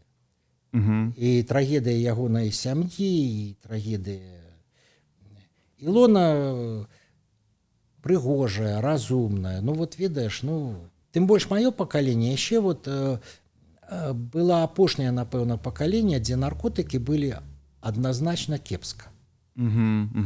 Так. Вот. А яе пакаленне, это уже пакаленне майго брата, там з 65-го ён года. Вот, разумееш, каторы ж з 50-го, яны все яшчэ наркотыкі кепска. И тому там любой нарколог тебе скажут, там, это проблема алкоголя, это проблема там розные іншие, но не наркотики. Не наркотики, так. Да, а потом начинается вот новое поколение приходит, спочатку трава у дома, и потом пошло-поехало, и яна вот ахвяра этой наркоты. И, ну, шкада вельмі. А агулам вось атрымліваецца гэта сапраўды вялікая праблема была ў Менску вось, ну, з наркотыкамі ў тыя часы, то бок там 80-е там ужо гэта саме штось так настолькі шмат усяго з'явілася і яно, ведаеш, яно як поплыло, это было для мяне это было наогул вот мы там разважаем піў Караткевич. Так, так. Вот, и я это разумею, я сам піў. Я разумею это задовольнение, разумею, коли там открывается гастроном, коли закрывается. Так. А наркотики я просто не разумею. И коли мы сутыкнулись, я вот дагэтуль, я не читаю литературу там Уэлша. Для меня, ну, наркоманы это, ну, как бы я их не понимаю. Пробач, выбачай. Не моя проблема, я это. И тому я так глядишь на Илону такими вачима и не разумеешь. И коли ты ему кажешь, что там не раби это, а он все одно робить. Ты не разумеешь, потому что ты не разумеешь их мотивировок. Так, так. Мотивации. У их не закрывается гастроном, ё-моё. Разумеешь, вот у алкоголиков там можно как-то это регулировать. Вот. Есть, конечно, самогонные аппараты и все, ну, а тут я просто, ну... Ну, гэта страшно. И коли это пришло, разумеешь, ну, тем больше оно ж пришло не в элиты. Ты вот называешь там дачку Барадуліна, тому что ей шкода, тому что шкода Барадуліна, тому что шкода нашу всю тусовку. Разумеешь? А что тебе на автозаводе ці на тракторном, когда это туды пришло? Вот там страшно. В в таких колькостях, разумеешь, масштабы таких іншых масштабах, не- да. так. Мгм. Оно ж там квітнела. Наркотыкі зло, мы яшчэ таксама пазначым, што гэта ўсё вельмі вельмі кепска. Ну проста сам мне таксама было пытанне пра сполку тутэйшае, дзе вы адказвалі за прозу. Это таксама не прыдумаў уже я. Не, ты не придумал. Вось і пра лёс паэта Анатолія Сыса, таму што вы гутарылі з ім амаль перад сконам. Ну вось можа адным з апошніх. Таксама такая інфармацыя, не? Ну, ведаеш, весь час ён і заходзіў да мяне, таму што калі мы выбралі Сыса найлепшым паэтам, я про это пісаў, і што калі мы выбіралі паэта найлепшага, то мы яшчэ паабяцалі, што будзем яму заўсёды дапамагаць. Вот, і таму і дапамагалі, і плацілі за кватэру, і за электрычнасць. Вот. Апошнія разы, калі ён ужо прыходзіў, то ён казаў, што не давай мне грошы, я тут чалавека прывёў, аддай яму, ён все заплоціць. Драма, конечно, страшная. На мяне так моцна паўплывала, што это адзін з найвялікшых аргументаў мне было кінуць піць.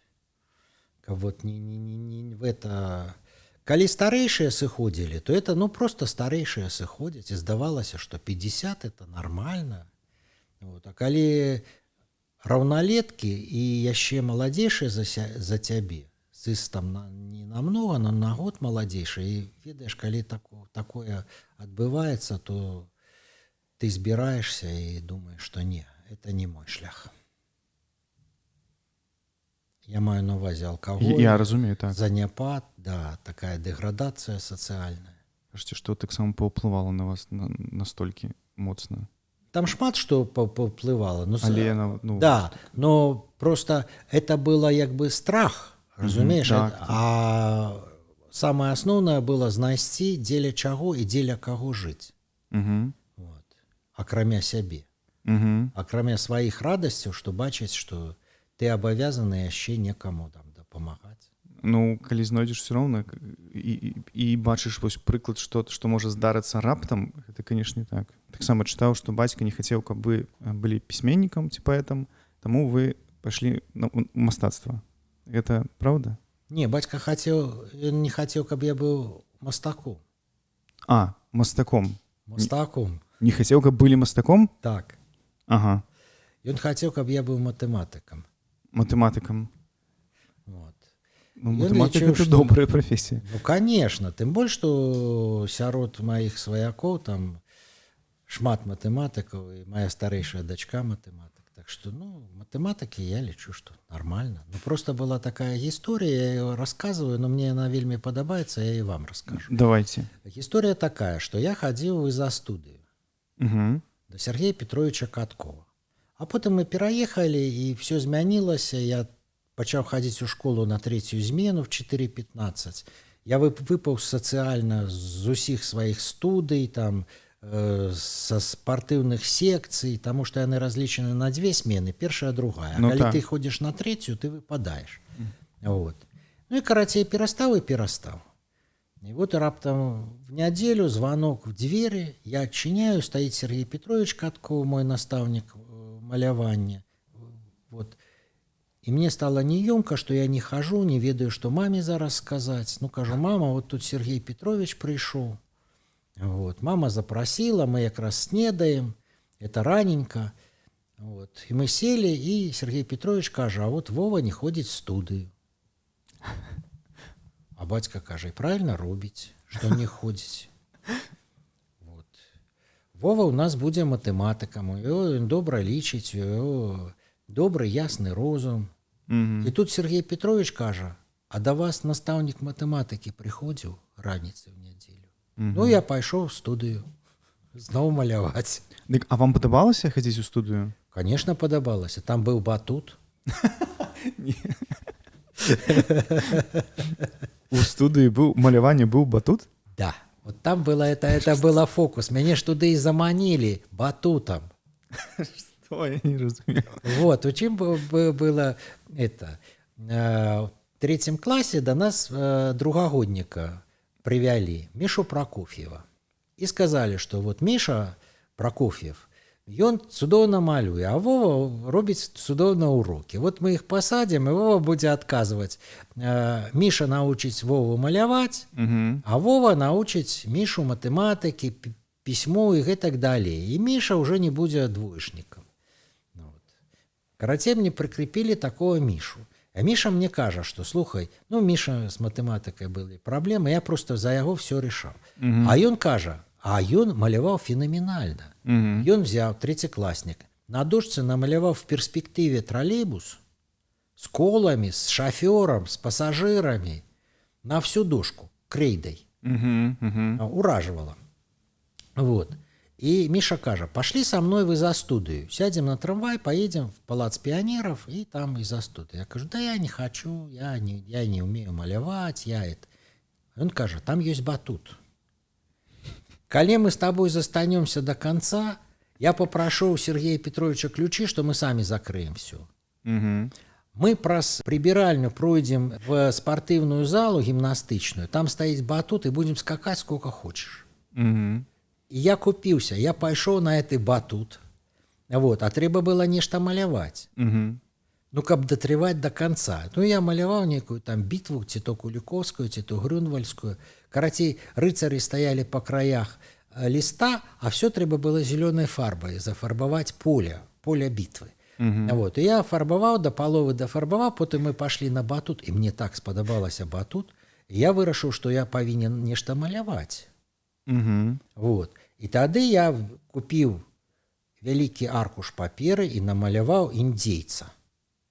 Індзейца такого сапраўднага ацыолава правадыра семінолаў, такі вождь вот, з кап'ём, з пёрамі разнакаляровымі, в ліанах, такі стаіць змагар за сваю зямлю, за сваю Флориду. Вот, вот это белы не пройдзе. Прынёс гэты малюнак, і мой малюнак павесілі адразу... Як узор? Не, спачатку яго павесілі в музеі дзяржаўным, на выставе, а потым павесілі як узоры. Мне выдалі фарбы, все, я маляваў тых індзейцаў, ну і пашло-паехала. То бок, да гэтага моманту вы не малявалі? Ну, так, трошкі вось, можа быць там нешта. Ну, так, як вот задавали там в дзіцячым садку грыбок намаляваць. Вот маляваў грыбок, а так не маляваў. А потым прыйшлі з-за батута, прыйшлі потым дадому і намалявалі індзейца, які ўжо атрымаўся вельмі добра. Правильно разумею? Так, да. Не, так все, я взял вершыню это. Меня в дзяржаўным музеі выставили. Все, для беларускага мастака это вышка. Колькі вам было гадоў? 3 клас. Не, гэта сапраўды, конечно, гісторыя гэтага маленькага генія. Не, ну якія, это просто гісторыя вот хлопчыка, якому падабалася батут. І потым я сябе заўсёды карыў, што мы в ботинках на этот батут лазілі. Не разуваючыся. І добра, а што з гэтага потым вырасла? То бок вы працягвалі хадзіць, і ўжо потым... кідаў, хадзіў. Потым наш сваяк Толік Александрович, вот, ён вучыўся в Парнаце, а потым перайшоў мастацкую вучэльню. І 8 гадоў уже мы ж з ім жылі в адным пакоі. Я брат і Толік Александрович. Вот, ён цудоўны малявальшчык, абсалютна рабіў шыкоўныя, пакажу табе тыя афорты. Ну, супер. І ну, я... ім захапляўся, а ён сябраваў з Вовкай Жбанавым, яны былі такія не разлей вада, это вот які нарабіў этих скульптур па горадзе. Вот эта дзяўчынка з парасонам. Так. Да, ага, вот, ну, и вот я Вовку Жбанова ведаў 69-го года. Вот. І Вовка весь час переживаў, што мастакі ходзяць с этюднікам, а ён скульптор, кажа, што я са стэкам буду хадзіць, дай мне этюднік, Толік, і это, каб я вот ішоў, і дзяўчаты все бачылі, што я мастак.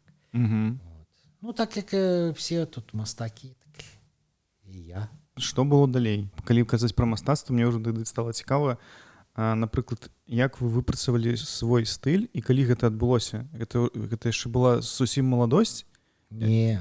Ці гэта ўжо... Я 20 гадоў наогул не маляваў. Абсолютно нічога. Ну, пасля інстытута, в інстытуце, пасля абароны дыплома мне выклікалі на кафедру і сказалі, што ты так абрыд всім тут, вот, што ніколі не купіць себе ніводнай карціны. Ты не атрымаеш ніводнай замовы. Ты сыдзеш і все. І так і адбылося на першы час? Конечно, так адбылося. Угу. И мне здавалася, что это еще не канчатковый присуд. Вот. Я пошел працаваць, мне взяли журналистом в часопіс «Беларусь», там, а потом в комиссийные крамы, писать таблички МЖ на прибиральне, там, магазин работает, там, ведаешь, ну. Тем больше я учился на самом престижном отделении, и раптом вот такі фініш. И мы зрабілі выставу, якую не открыли. Она была забаранили, но мастаки вырашылі, что каб не рабіць такі міжнародны скандал з того, что вот маладых мастакоў не выставілі, что их выставіць. А чаму мы зрабілі выставу? Потому что я дамовіўся со Стрельцовым, с Максимом Танком, что мы зробім в Союзе письменников яе. Танк паглядзеў, нормальная выстава, Стрельцов паглядзеў, Карамазов, Парторг. Все сказали, да нормальные хлопцы выставились, а там я, Игорь Кашкуревич, там. О, так. Ну вот, Люда Русова, Вадик Кувко, Женька Лис, Сергей Малишевский. Ну, хорошая выставка такая, присвяченная натюрморту. Ну, такая, как бы. И тут пришли из министерства и закрыли выставу. И пришло 500 человек на открытие, а милиционеры не пустили никого. Ну, каб не рабіць это такое... Но мастакі, каб не рабіць такого, як бы, розгаласу, што забаронена выстава, яны сказалі, што мы зробім вашу выставу в Союзе мастакоў, тады ён быў на Карла Маркса.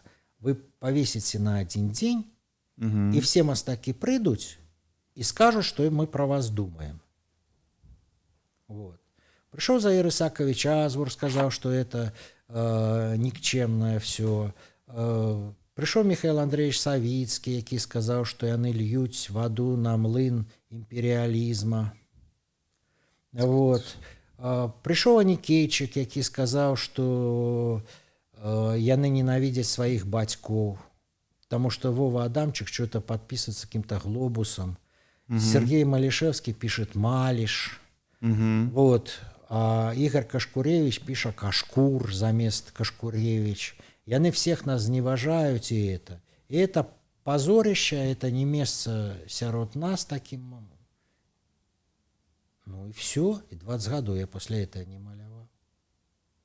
А гэта моцна вось ударыла по себялюбству, я не ведаю, Причем тут это ударило, по-перше, по финансам. Ну, бачите, вы про гэта думаете, кажете адразу. Ну так. Не, так я так, каб люди зразумелі. Ага. Бог з ім, з маім себялюбствам.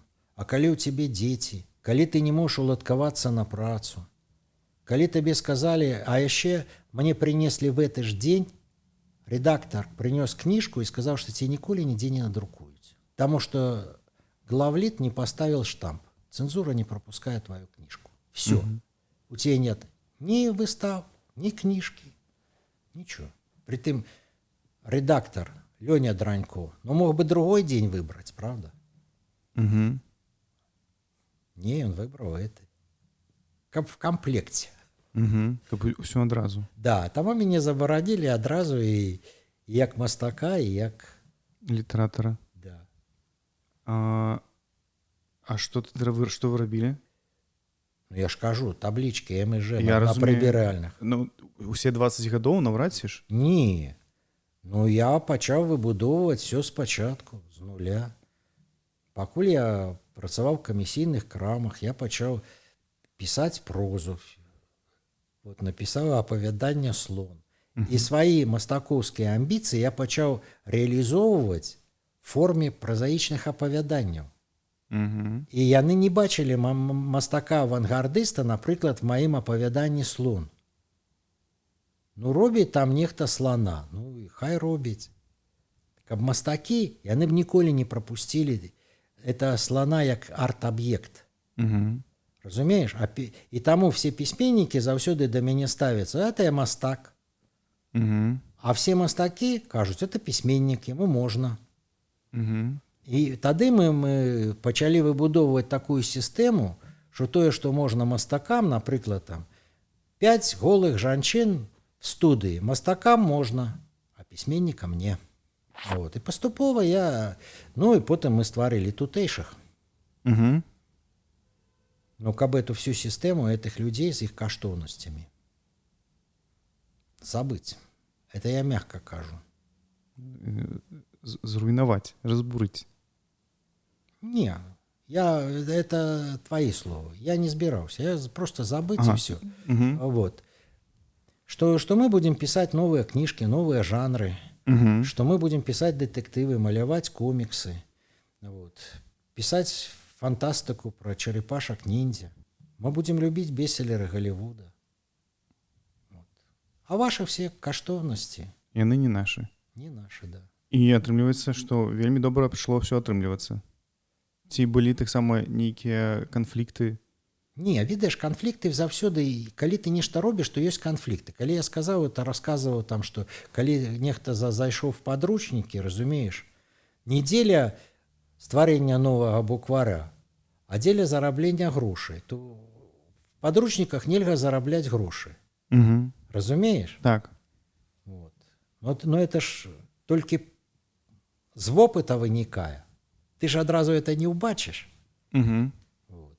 Ты можешь это адчуваць і так разумець, што адукацыя наогул кансерватыўная в сутнасці. З'ява. Калі зараз мы кажам пра літаратуру і мастацтва, а што для вас прасцей? Усё ж займацца мастацтвам, намаляваць ці напісаць? Ну так як это было адно з першых пытанняў, якое ты мне даслаў, то я падрыхтаваўся. Першая была такая думка, што ясна, што пытанне некарэктнае, неправільнае. Таму што ёсць малюнкі, якія мне лёгка даюцца, ёсць тэксты, якія лёгка пішуцца. Вот. І таму мне прасцей бывае маляваць, а бывае пісаць. В маей іерархіі каштоўнасцей праца са словам больш значная, чым праца з пэндзлем, фарбай, рысай, кропкай, фактурай. І я лічу, што все візуальныя мастацтва, яны імкнуцца, вот там, жывапіс імкнецца да графікі, графіка імкнецца да літары, а літара імкнецца да слова. Што мы, людзі, да, в прынцыпе, стаім, трымаемся на слове, што на пачатку было слова, это пра людзей, пра нас. Так. Вот. І я лічу, што на пачатку слова без было. Было — это лишнее. На пачатку слова. Таму праца са словом для мяне больш важная, больш цяжкая, і все, што я раблю малюючы, а таксама падпарадкоўваецца словам. Што спачатку ёсць слова, працоўнае слово я выбіраю, і я з ім працую, яно можа рэалізавацца в прозе, в вершах, можа в візуальных вобразах, но на пачатку. А калі працягнуць гэтае пытанне і спытаць, ад чаго не што важней, а ад чаго вы больш атрымліваеце задавальненне, калі робіце? Усё ж пішаце слова ці малюеце? Не, так вынік можа быць ад таго і іншага аднолькавы. Ага, ну то бок... Да, а можа яго не быць. Вот. Просто адукацыя ў мяне мастакоўская, разумееш, а не філалагічная. І это мяне выратоўвае. Таму што это філёлагі, хлёбцы і паталёк. Хлёбус. І хлёбус, да, это як заўсёды казаў сыс. Хлёбцы, а чого пішаце паталёк? Вот. Я не люблю моўны маньеризм страшэнна. І у нас вот это... Ведаеце, калі вот правінцыйны настаўнік, назовем его так, філалагічны, весь час бачыць у цябе ў тэксце памылкі. Ні вобразы, ні твои эти сюжетные ходы. А ён весь час кажа, а что ты пишешь паталёк? Разумеешь, что ты мне этим тыкаешь этими помылками? А ў яго, вот ведаеш, ручка з чырвоным алоўкам, і калі ты напісаў прыгаркі, ён абавязкова паправіць на агаркі. А калі ты напішаш агаркі, ён скажа, так у нашай вёсцы ж прыгаркі казалі. И разумеешь, вот это вот цинизм этой філалагічны, ён настолькі страшны, что ты просто не уяўляешь, якія это маштабы мае. Ну, але... Но я раскажу, якія. Давайте, так. Ёсць людзі, якія падносяць дакумент першай асобе на подпіс. Это філолагі, корректоры, якія выправляя в документах все помылочки и подносят на подпись. Это особа вельмі близкая до императора. И калі, напрыклад, эта особа кажа, на что в русской мове писать молоко? Давайте писать молоко. А у тебя на складе лежит 20 миллионов книжек со старой орфографией. А ён можа одним загадом ператварыць всю твою напрацоўку в макулатуру. Ладно, яго падтрымаюць журналісты, якія працуюць на сайтах. А што з кніжкамі рабіць? Што рабіць з падручнікамі? Вот. И это великая проблема насамрэч. Это здаецца, што вот человек просто ідзе насустрач народу, піша нейкую дысертацыю, а ён ператварае напрацоўку папярэдніх людзей, разумееш, в нішто. Вельмі добра разумею, так, про гэта. Вот. Тем больше это я рассказываю на подставе реальных фактов. Як корректор пайшоў до першай особы не у нас, а в суседней державе и сказал, давайте наведем порядок в мове. И вот это все наводители порядков для мяне, разумеешь, это вельмі, ну як бы, я их вельмі не люблю. Это мягко сказано. Якія ўвесь час спрабуюць мне выправляць памылкі. Не гаворачы ні пра мае вобразы, ні пра склады на кніжныя склады, разумееш, ні пра напрацаванасць нашай акадэміі са слоўнікамі і тлумачальнымі і этымалагічнымі. А давайте пісаць паталёк. Ну, это небяспечныя людзі. Прычым яны заўсёды ёсць, і цяпер таксама ж такіх хапае. Хапае, і за імі трэба сачыць, каб яны не нарабілі шкоды. Разумееш, спачатку у нас 2 мовы, 3 граматыкі, 5 граматык, і ў вынікі у нас можа не застацца ніводнай. Як у нас там вот гэта 2 вікіпедыі ёсць. Ну да. Пра стыль. Распавядзіце пра вось тое, з чаго выйшла мастацтва Адама Глобуса. Я доўгі час не маляваў. Так. Вот. Займаўся кніжным бізнесам, займаўся народнымі раманамі, займаўся энцыклапедыямі, выдаваў філасофію, чым я только не займаўся. Кіно здымаў. Вот. Песні пісаў. Так. Карацей, не маляваў.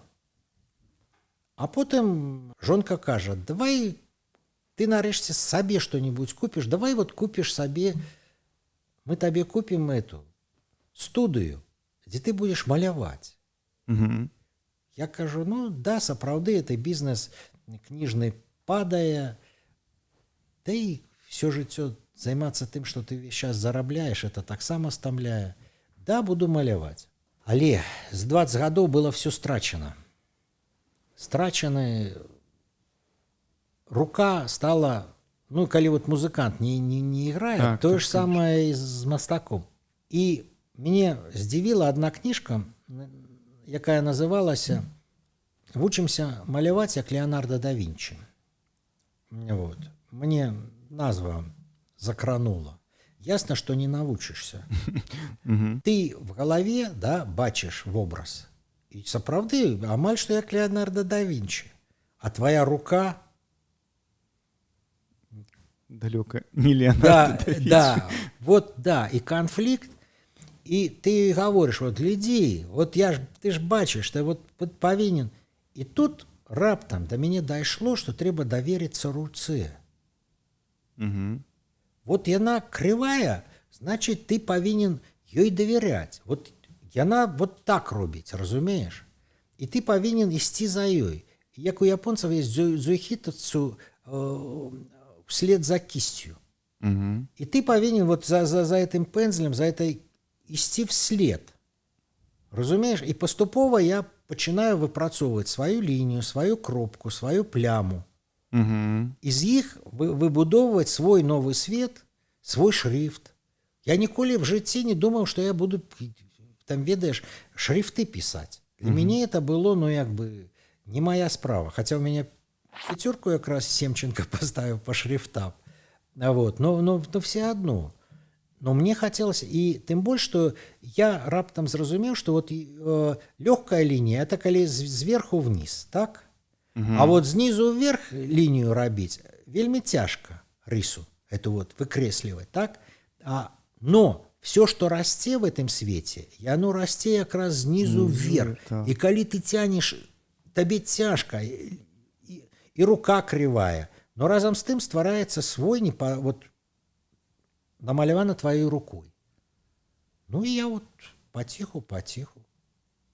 А паціху гэта колькі гадоў? Ну, недзе реально я першае палатно з фарбамі купіў 2007. Так што ўжо 18 гадоў малюю. І з іншага боку гэта, можна сказаць, параўнальна нядаўна. Ну, конечно, там ведаеш страх, вот это перапынка. Угу. Вот аднавіць. І здавалася, што ўжо не адновіцца. Ну, аднавіўся я, вот Сцёпа пачаў акварэлькі пісаць. Ну, тым больш, што зараз, ну, як бы, вельмі запатрабаваны больш візуальны свет. І мне падабаўся свет стабільнай карцінкі яшчэ. Ведаеш, калі вот это бесконцая мітусня тэлевізійная, бесконцая вот это зараз в інтэрнэце ютуберная вот это вот скокі, танцы, я не супраць іх, это все цудоўна. Но это не маю, я люблю стабільную картинку. Вот. И для мяне вот каштоўнасць стабільнай картинки вот этого в образа и образа, разумеешь? Вот для мяне вельмі важная. Ну вот так вот, такие мои каштоўнасці ў мастацтве. Я да сябе вельмі іранічна ставлюся. І калі прыйшлі, там сказали, мы табе пабудуем мінскі музей, я кажу, я не поверю. А они побудовали. А дзе музей? Ну, тут недалеко. В ресторане, в одном особно взятом ресторане. І там выстава, заўсёды ваша выстава? Да, заўсёды 30 моих картин. Карацей, ведаеш, мне приемно, что в Минску есть пиано-бар, мартиник с моими этими, что там в пятницу танцы, спевы, что там народ веселится. Я люблю, калі... Я наогул лічу, что мастацтва... Вот, я стараюсь, каб яно было для весялосці. А вы самі часта, пасля адкрыцця музея, вось адкрыўся гэты музей, вы там часта бываеце самі і часта ці самі весяліцеся там разам? Не. Это не для... Во-первых, это вельмі дорогое задовольнение. Это один из самых дорогих, наколькі я разумею, наших баров. Столичных? Да. Да, и там такие девушки, там такая публика. Вот. Я был на открытии, ну просто... А потом был еще несколько разов. Ну так. Ну люди просто оттуль приходят потом до мяне, ну и купляют себе до хаты некие малюночки. А вы працуеце вось на замову? Конечно. Вам кажуць, што намаляваць, і вы гэта малюеце? Ці вы такі, гэта я намалюю, і вось будзе гэта столькі каштаваць? Ёсць 3 падыходы в мастацтве і в архітэктуры да творчасці. Праца, я маю на увазе 3 падыходы з працы з замоўцамі. Ёсць першы, калі ты ўвесь час пытаешься ў замоўцы, да, які ў яго характар, які ў яго настрой, якія любімыя цукеркі, разумееш? І ўрэшце рэшт выбудоўваеш вобраз замоўцы, так. Замоўцы, які дакладна яму спадабаецца. Ёсць другі, я геній. Вот, так. Вот. Ты даеш грошы, я будую дом. Вот. І павер, што я збудую лепш за ўсіх. Адзін, напрыклад, Ллойд Райт, архітэктар, які там будуе дом вадапад ці дом сыр, а другі міс Ван дер Рой, які будуе вот хмарачосы Нью-Йорка. А ёсць камбінаваны. Ты глядзіш на замоўцу і вырашаеш, этаму трэба дагаджаць, а у этого трэба взять грошы. Это Ле Корбюзье. Вот и все. И тому, конечно, я працую так, як вучылі. Я гляжу на замоўцу, Думаю, этому трэба дагаджаць, это да. Вот ён любіць цукеркі такія, ведаеш, з фантикамі, на якіх намаляваны арэшкі. Угу. Ну, вот, грильяж. А у этого трэба взять грошы, сказать, что я все зраблю. Присылай фотки, я портрет твоей мамы намалюю. Угу.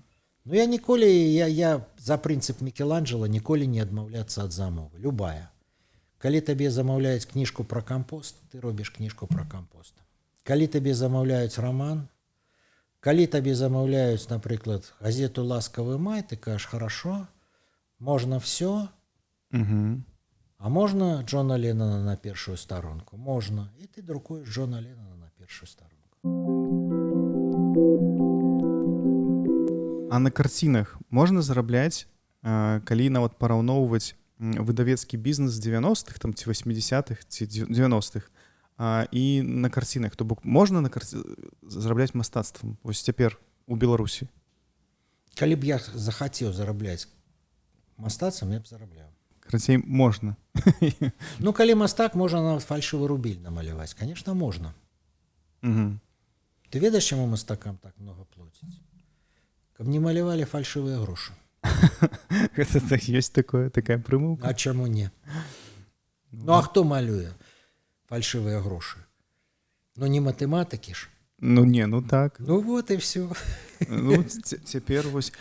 А калі, я хацеў спытаць яшчэ пра колеры, ці ёсць ваши любімыя колеры менавіта? Ты ведаеш, галоўнае, у мяне все, як у кожнага мастака, я не люблю, калі колерам надаецца партыйнасць, калі надаецца нейкая звыш сімволіка. Я лічу, што вся палітра вартая таго, каб быць цэльнай. Вот. І таму, конечно, мне все колеры аднолькава на палітры важныя. Но бывае, для аднаго вобраза ты выкарыстоўваеш адзін колер важны, для другого другі, а мой любимый, калі гаварыць сур'ёзна, да, вот сур'ёзна, без всяких шэры. Шэры? Так. Беларускі самы. Михаил пісаў таксама, по-моему, анімпадыстаў, Ну, што... Так. Калі мы в одной майстэрні столькі папрацавалі, тым больш у мяне вышэйшая адукацыя, а сярэдняя. Ну, это правда. Не, я разумею, ну просто так цікава атрымліваецца. Миша, давай, я людей не умею. Я говорю, ну ясно. А я ж по людям. І по Менску. Не, ну для мяне нема праблемы, напрыклад, там намаляваць руку в ракурсе. Ці 3 фігуры на маленьком этом в ракурсах, да еще во время полакта. Разумеешь, вот это... Мне вось я хацеў задаць нейкае пытанне пра мастацтва, зараз мне ўжо выпала. Гэта эрэтычная тэма. Таксама, гэта як з літаратурай, вы вырашылі, што трэба і ў мастацтва беларускае прыўнесці секс, эротыку? Конечно. Да, што яе просто, ведаеш, у мастакоў яе заўсёды больш, чым у звычайным жыцці. Таму што у нас заўсёды былі там прыгожыя жанчыны аголеныя, і для мастака это нормально. Это не значит, у нас, ведаеш, выключение, калі у некага роман с натуршчыцай, это мастацкі свет, ён, па-першае, не такі вялікі, як всім падаецца, ён маленькі. Там ведаюць всех натуршчыцаў, все адзін другого ведаюць. І там трэба рэкамендацыі, што дзяўчына ж таксама не пойдзе без рэкамендацый, што я не гарантую, што яна прыйдзе да некага в студыю, а там да яе будуць прыставаць.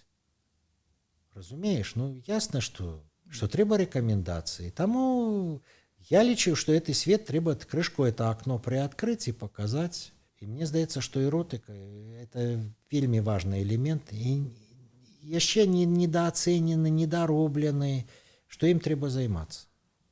Тым больш это яшчэ і прадаецца. Прадаецца лепш, чым іншае?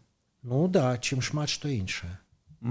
Значыць, і даражэй, хутчэй за ўсё, можа быць. Не, ты ведаеш, я заўсёды лічыў, што вельмі важна, каб Платон, Арыстоцель, Андрей Воронин, Донцова і паэзія Богдановича каштавалі аднолькава. Каб чалавек, маючы нейкі сярэдні заробак, да, мог сабе дазволіць, в залежнасці ад сваіх інтэлектуальных здольнасцей, там і это, купіць любую кніжку. Я ніколі не лічыў, што там, ведаеш, вот Кант павінен продаваться дорожей, чем там Гарри Поттер. Но я не лічыў, што Гарри Поттер повинен продаваться дорожей за Канта. Вот. Я лічыў, што все павінна быць, і таму все малюнкі мае я продаю за один кошт. Незалежна, што на ім намаляваны, там каляровы ён ці чорна-белы. Я вельмі люблю свае малюнкі, дзе наогул намалявана адной лініяй на белым фоне. Калі ў мяне не атрымалася намаляваць адной лініяй на белым фоне, тады я пачынаю дадаваць фарбы. А калі атрымалася, я на этом спыняюсь. Таму для мяне самыя найлепшыя малюнкі это вот чорная лінія на белым фоне. А калі вось вы малюеце, я вось казаў, што нават у Фейсбуку у альбомах вашых это ўсё, што вы намалявалі, там усё ёсць. Ці гэта там яшчэ не ўсё? Не все, конечно. Это все, что я змог засканаваць. Добра, але вось увесь час вось гэтыя малюнкі, іх настолькі шмат, ці гэта не ператвараецца ўжо не ў ператвараецца з разраду мастацтва у Вытворчасць. Ну так, вось вытворчасць. Творчасць ператвараецца ў вытворчасць. Ведаеш, калі ёсць вытворчасць, да, то ёсць спадзеў, што з гэта все ж что-нибудь атрымаецца. Ну, то есть это як той же Микеланджело, што калі ты весь час працуеш, да, то у цябе няма праблемы, што натхненне прыйшло, а ты не працуеш. Вот. Ну так. Вот. А калі ты таму трэба весь час працаваць. Это яго формула, і для мяне яна вельмі такая правільная. Вот як формула, што ты бярэш любую замову, не гледзячы на ўзровень замоўцы, на ўзровень яго фінансаў там і гэта. Не, зразумела, вы тым больш казалі, што амаль кожны дзень ці пішаце ці малюеце. Я і пішу і малюю кожны дзень. Ну, то бок гэта таксама. Я яшчэ бегаю в парку. Кожны дзень? Это просто мега павага. Аказалася, што трэба бегаць. Это мы з жонкай, да. Не, ну калі там нейкі там катаклізм прыродны, там моцны дождж, ці там перапад вот бывае, ведаеш, з цепла на холад, і тады, каб не застудзіцца, то тады, ну, як бы, можна зрабіць перапынак. Ну, мы стараемся кожны дзень. Раніцай? Раніцай. Все гавораць шкодна, не верь. А якой прачынаецеся? Ну зараз пазней, таму што цёмна. А я не люблю па цёмнаму бегаць. Таму в залежнасці летам раней, зараз пазней. Яшчэ пра малюнкі. Дык вось вы таксама казалі, што кожную пятніцу выпускаеце эротыку. Выставляю, да. Гэта як выставляеце эротыку. Можна паглядзець на Фейсбуку, калі што. І якраз вось пытанне, вось, а дзе тая мяжа, што гэта эротыка, а што гэта ўжо можа быць парнаграфіяй? Ну, конечно, трэба спытаць у этого цэнзара Фейсбуку. Он же забаніць. Ну, ён забаніць. А як вы гэта вызначаеце? Вот і я так і вызначаю. Калі забанілі парнаграфію, а калі цябе не забанілі, то эротыка. То бок вы цяпер такім чынам гэта ад адваротнага. Не, это жарты жартамі, но ты уяўляеш, што калі цябе не баняць, тым больш Фейсбук вельмі жорсткі. Так, это правда. Да. Всех банить, а все говорят, а чего голубуса не банят? Потому что это эротика. И тому, что яно накіравана на іншае пачуццё. Разумееш? Ты можаш... Тут ёсць розніца адна. Што калі ты робіш выяву, ты там описываешь, напрыклад, якую-нибудь жудасную рэч, да, а тэкст можа выклікаць у цябе смех. Разумееш? Вот Хармс, описывая некие жудасные речи, как там Ракукин ударил Пакина сковородой, разумеешь? А ты разумеешь, что это гумор. И тебе смешно. То же самое, что ты можешь маляваць эротыку, но атрымліваць весёлый приузнятый настрой, а не паталагічнае сексуальное узбуджение. Вот тут весь фокус, чем мастацтва адрозніваецца ад парнаграфіі. Вот. Што яно выклікае іншае пачуцце, што ты разумееш, што ты тварыш. Што ты можаш апісваць, напрыклад, смешную гісторыю, да, крыва, і это будзе выклікаць у цябе пачуццё гідлівасці. А можаш апісваць, як Бадлер, страшную мертвую корову, это будзе высокай паэзіяй. Это будзе выклікаць у цябе, ведаеш, узнёслае пачуццё, супрычаснасць з нейкім космасам, з нечым велічным. І таму у нас весь час блытаюць, як бы, што калі ты малюеш сабаку, то ты павінен выклікаць пачуццё любові да сабак, не абавязкова. Але так, я згодны, што так, калі малюеш сабаку, звычайна так і думаюць, што трэба, каб добранька і ўсё. Да. Вот ты разумееш, ці кацяня, это да. Это не заўсёды... Вот таму, калі я малюю эротыку, то я малюю хутчэй вясёлыя, працяг вясёлых танцаў.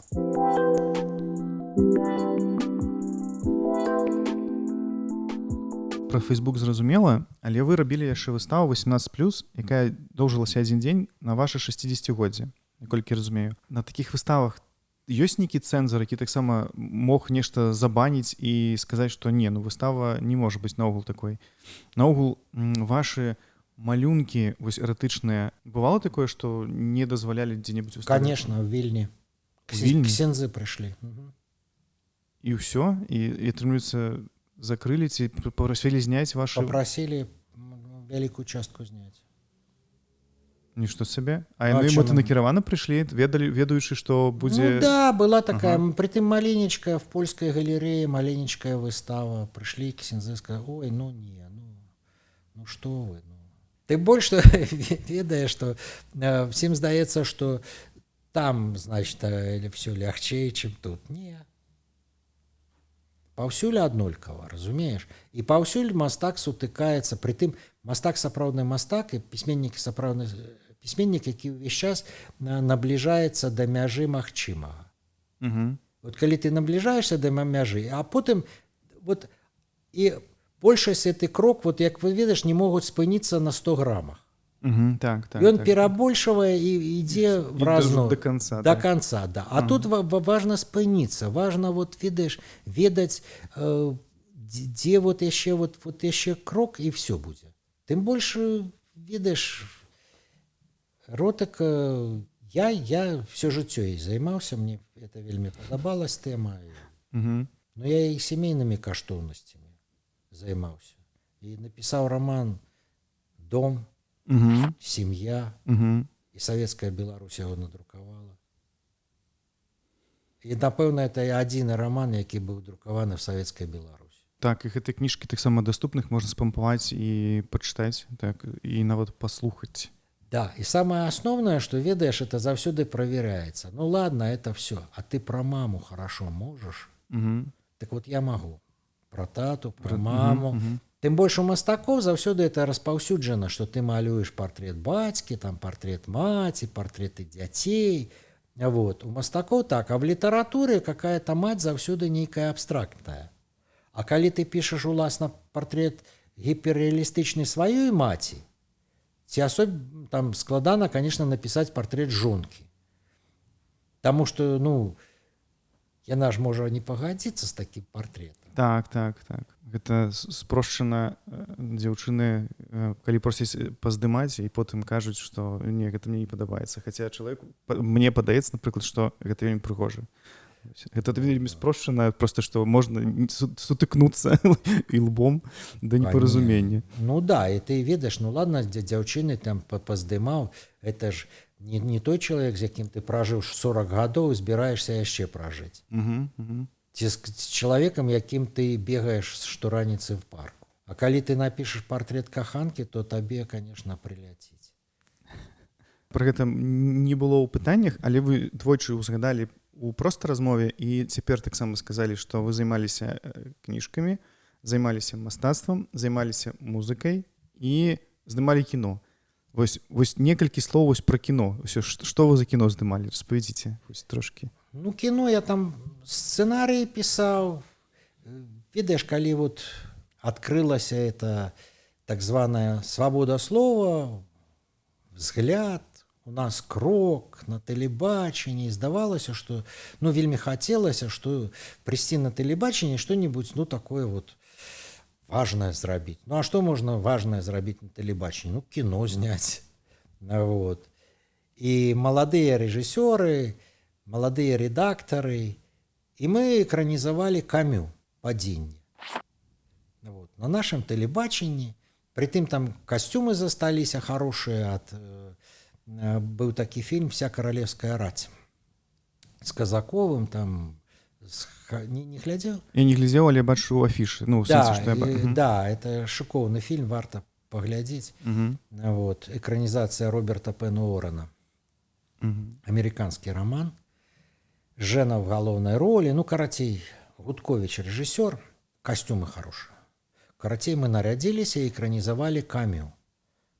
И так как мы со Степаном писали сценарий, я даже себе роль придумал там. Мастака, який сядзіць в баре, якому вот, рассказывая там головный герой про все свои покуты, философские думки там, и вот. А я сидел и малявал. Так что вот такая у меня есть роль в кино. Вот. Это такая теле. Потом мы снимали фильмы про Минск. Ну, мы же столичные люди. Да. Центровые. Да. И мы сняли 2 фильма. Зоя Котович один фильм. Вот. И там «Новое небо» музыку зрабила. А потом с Бокунем другий фільм. Мне падабаліся фільмы про Минск. Может, зараз яны не такие актуальные. Но, здаецца, вот першы наш фільм, он мне вельмі падабаўся. Потому что там на кожны час в сутках был некий персонаж, який рассказывал там, вот дядька пляце кошыкі. И вот там раніцай приезжая на... Вот. Нехта пяче хлеб, нехта там. Ну, як бы такие персонажи. Апошняя была, а я виолончелистка. Я играю в ансамбле «Новое небо». А я Адам Глобус, я пишу верши. И там як бы было вот такі праз кожныя 2 гадзіны мяняўся персонаж, які рассказываў про свой Минск. Мне, ну, як бы, здавалася, что вот в кино я застануся, но я не застаўся. А калі казаць пра сёння, мы ўжо ведаем, што вы кажаце, што вы пішаце пра ССА, а ці хочацца яшчэ раз паглыбіцца ў музыку, ці вось яшчэ нейкі фільм зняць? Вы думаеце пра гэта цяпер, ці ўжо не? Ты ведаеш, удар атрымліваецца добры, калі ён сустрэчны. Калі будзе замова, то я, конечно, разгляжу. Будзе замова ад рэжысёра, например, пісаць сцэнарый. Ці там вы прапанавалі мне в подкасте поудзельнічаць. Ну, удзельнічаю, наколькі хапае сілы. Вот, разумееш? А так просто хадзіць там, прапановваць сябе, это вот, ну, ёсць рэчы, якія табе павінны прапанаваць. Так. Вот калі мне прапанаваў, напрыклад, Віктор Касько, што паехалі на кінастудыю, і ты будзеш працаваць в кіно. Я сказаў, конечно, і пакуль мы ехалі, мы придумалі, што будзем экранізаваць тутэйшых Купалы. То чаму не? Пра стаўленне да беларускіх прэміяў літаратурных. А наогул, ці падабаюцца вам беларускія літаратурныя прэміі, ці чытаеце літаратуру, якая там перамагае, магчыма, і наогул, ну, вось стаўленне да такога. Вам падабаюцца гэтыя там першае, другое, трэцяе месцы, калі разыгрываюць сярод пісьменнікаў, паэтаў? Мне падабаецца одна прэмія. Моя. Золотая літара. Чаму яна мне падабаецца? Таму што, па-першае, я прачытываю кнігі, якія на яе высоўваю, я іх захоўваю і нават перачытваю. Вот. У большасці прэмій, якія даюцца, і даюцца людзьмі, якія не чытаюць кніг. Вот. И это частка пропаганды, частка социальной допомоги. Вот. И я это воспринимаю, что там вот у человека там 5 детей. Ну, ясно, что ему треба дать премию. Я же только за. Я гляжу на это як на социальную з'яву, но ни в якім разе на не з'яву литературы. Вот. Тым больш, что я ведаю, что працуючы в книгах доўга, что реклама в книгах не працуе. Такая звычайная реклама. А это частка як бы звычайнай рекламы. И яны дзейнічаюць по схеме рекламы. В книгах працуе толькі тое, что сябра сказал, слухай, я прочитал, ну нормально. И ты думаешь, вот, ці сяброўка кажа, слухай, прочитала, ну нечакана, вот ніколі не чакала от этого человека, мы же яго ведаем, что ён такое напіша хорошее что-нибудь. Вот. И вот это спрацоўвае. Что книга перадаецца вот от человека до человека, и она не перадаецца там, вот это вялікія плакаты, это все не, это социум, это не вот это. Книжка все-таки интимная з'ява. Разумеешь, вот записки у изголовья вот этой сессию нагон. Книжка, якая ляжыць на тумбачцы каля твайго ложка. Ну, нешта чужое каля ложка, рекламное, ну не будешь ты класці. Ну так. И тут, и тебе повинен в это, каля ложка ты доверяешь, что только человеку, які тебе близкий. И тому в книжках працуе вот это вот, ведаешь, праз низ ідзе. А якая кніжка ляжыць ці не так даўно ляжала каля вашай ложка? Што вы такое чыталі і вам падабалася? Ведаешь, байки Эзопа. Байкі Эзопа. Да, я лічу, что байка зараз вот, ну, нейкая жанр, які забылі. Вот быў папулярны, потым яго забылі. Вот, і я лічу, што Эзопава мова зараз будзе зноў актуальнай. Яна зараз актуальная. Вот. Біяграфія Эзопа, конечно, жудасная. І ці быў той Эзоп на самой справе, невядома, но тое, што форма байкі, вот, з нейкай мараллю, і я раптам адчуў в байке вот тое, што забаронена зараз, што байка — это мова ненавісці афіцыйная. Ого. Что ты не можешь сказать, да, и ты ператвараешь там головного героя в жывёлу. А параўноўваць уже по закону нельга параўноўваць человека с жывёлай. А в байках яшчэ можна. Таму мяне вот цікавіць Эзоп. Добра, а што апошняга з беларускага вы можете такое ўзгадаць, што вам спадабалася? Ведаеш, я кожны год перачытваю бацькаву кніжку «Міг бліскавіцы». Это каротенькие апавяданні, написаны маладым человеком. У бацькі было такое наогул стаўленне, што все нормальное, ну, пишуць маладыя людзі. Вот. І ён заўсёды казаў, што Володя, читай вот тое, што написали маладыя. Вот. Ну і читаю сваіх вучняў. В часопісе «Маладосць» і «Вучаніца». Гендерную равенство уключили. Нет, потому что большасць моих вучняў вучаніцы. Заўсёды чамусьці так атрымлівалася. Хотя я все жыццё думал, что я пишу для хлопчиков. Цікаво. Чаму так думали? Ну, тому что, ну, я сам хлопчик, я заўсёды вельмі люблю все хлапечае. Ну, можа, таму, што дзяўчынам больш цікава якраз таки пазнаць мужчыну, нават таксама праз кнігі. Не, просто дзяўчыны больш читаюць. А. Притым прапорцыя просто страшная. 70 до 30. То есть, калі ты выдаеш, напрыклад, энцыклапедыю для дзяўчатак, да, энцыклапедыю для хлопчыкаў, то прапорцыя павінна быць для дзяўчатак 70%, а для хлопчыкаў 30%. Гэта статыстычна, значит, доказана. Да, ага. Да, это просто вот так вот фиксуется. Хотя, як бы книжка одного формата, там, вот, ну, вот такая. Девчатки у нас больше хатние, хлопчики больше на улице. Ну, может быть. Дзякуй вялікі. Нема за што. Магчыма, нешта я не спытаў, а вы хацелі б нешта яшчэ распавесці? Раптам нешта, нейкую цікавую гісторыю. Вось. Не, уже нема сілаў. Так, дзякуй вялікі, сапраўды, што пусцілі нас, што паразмаўлялі.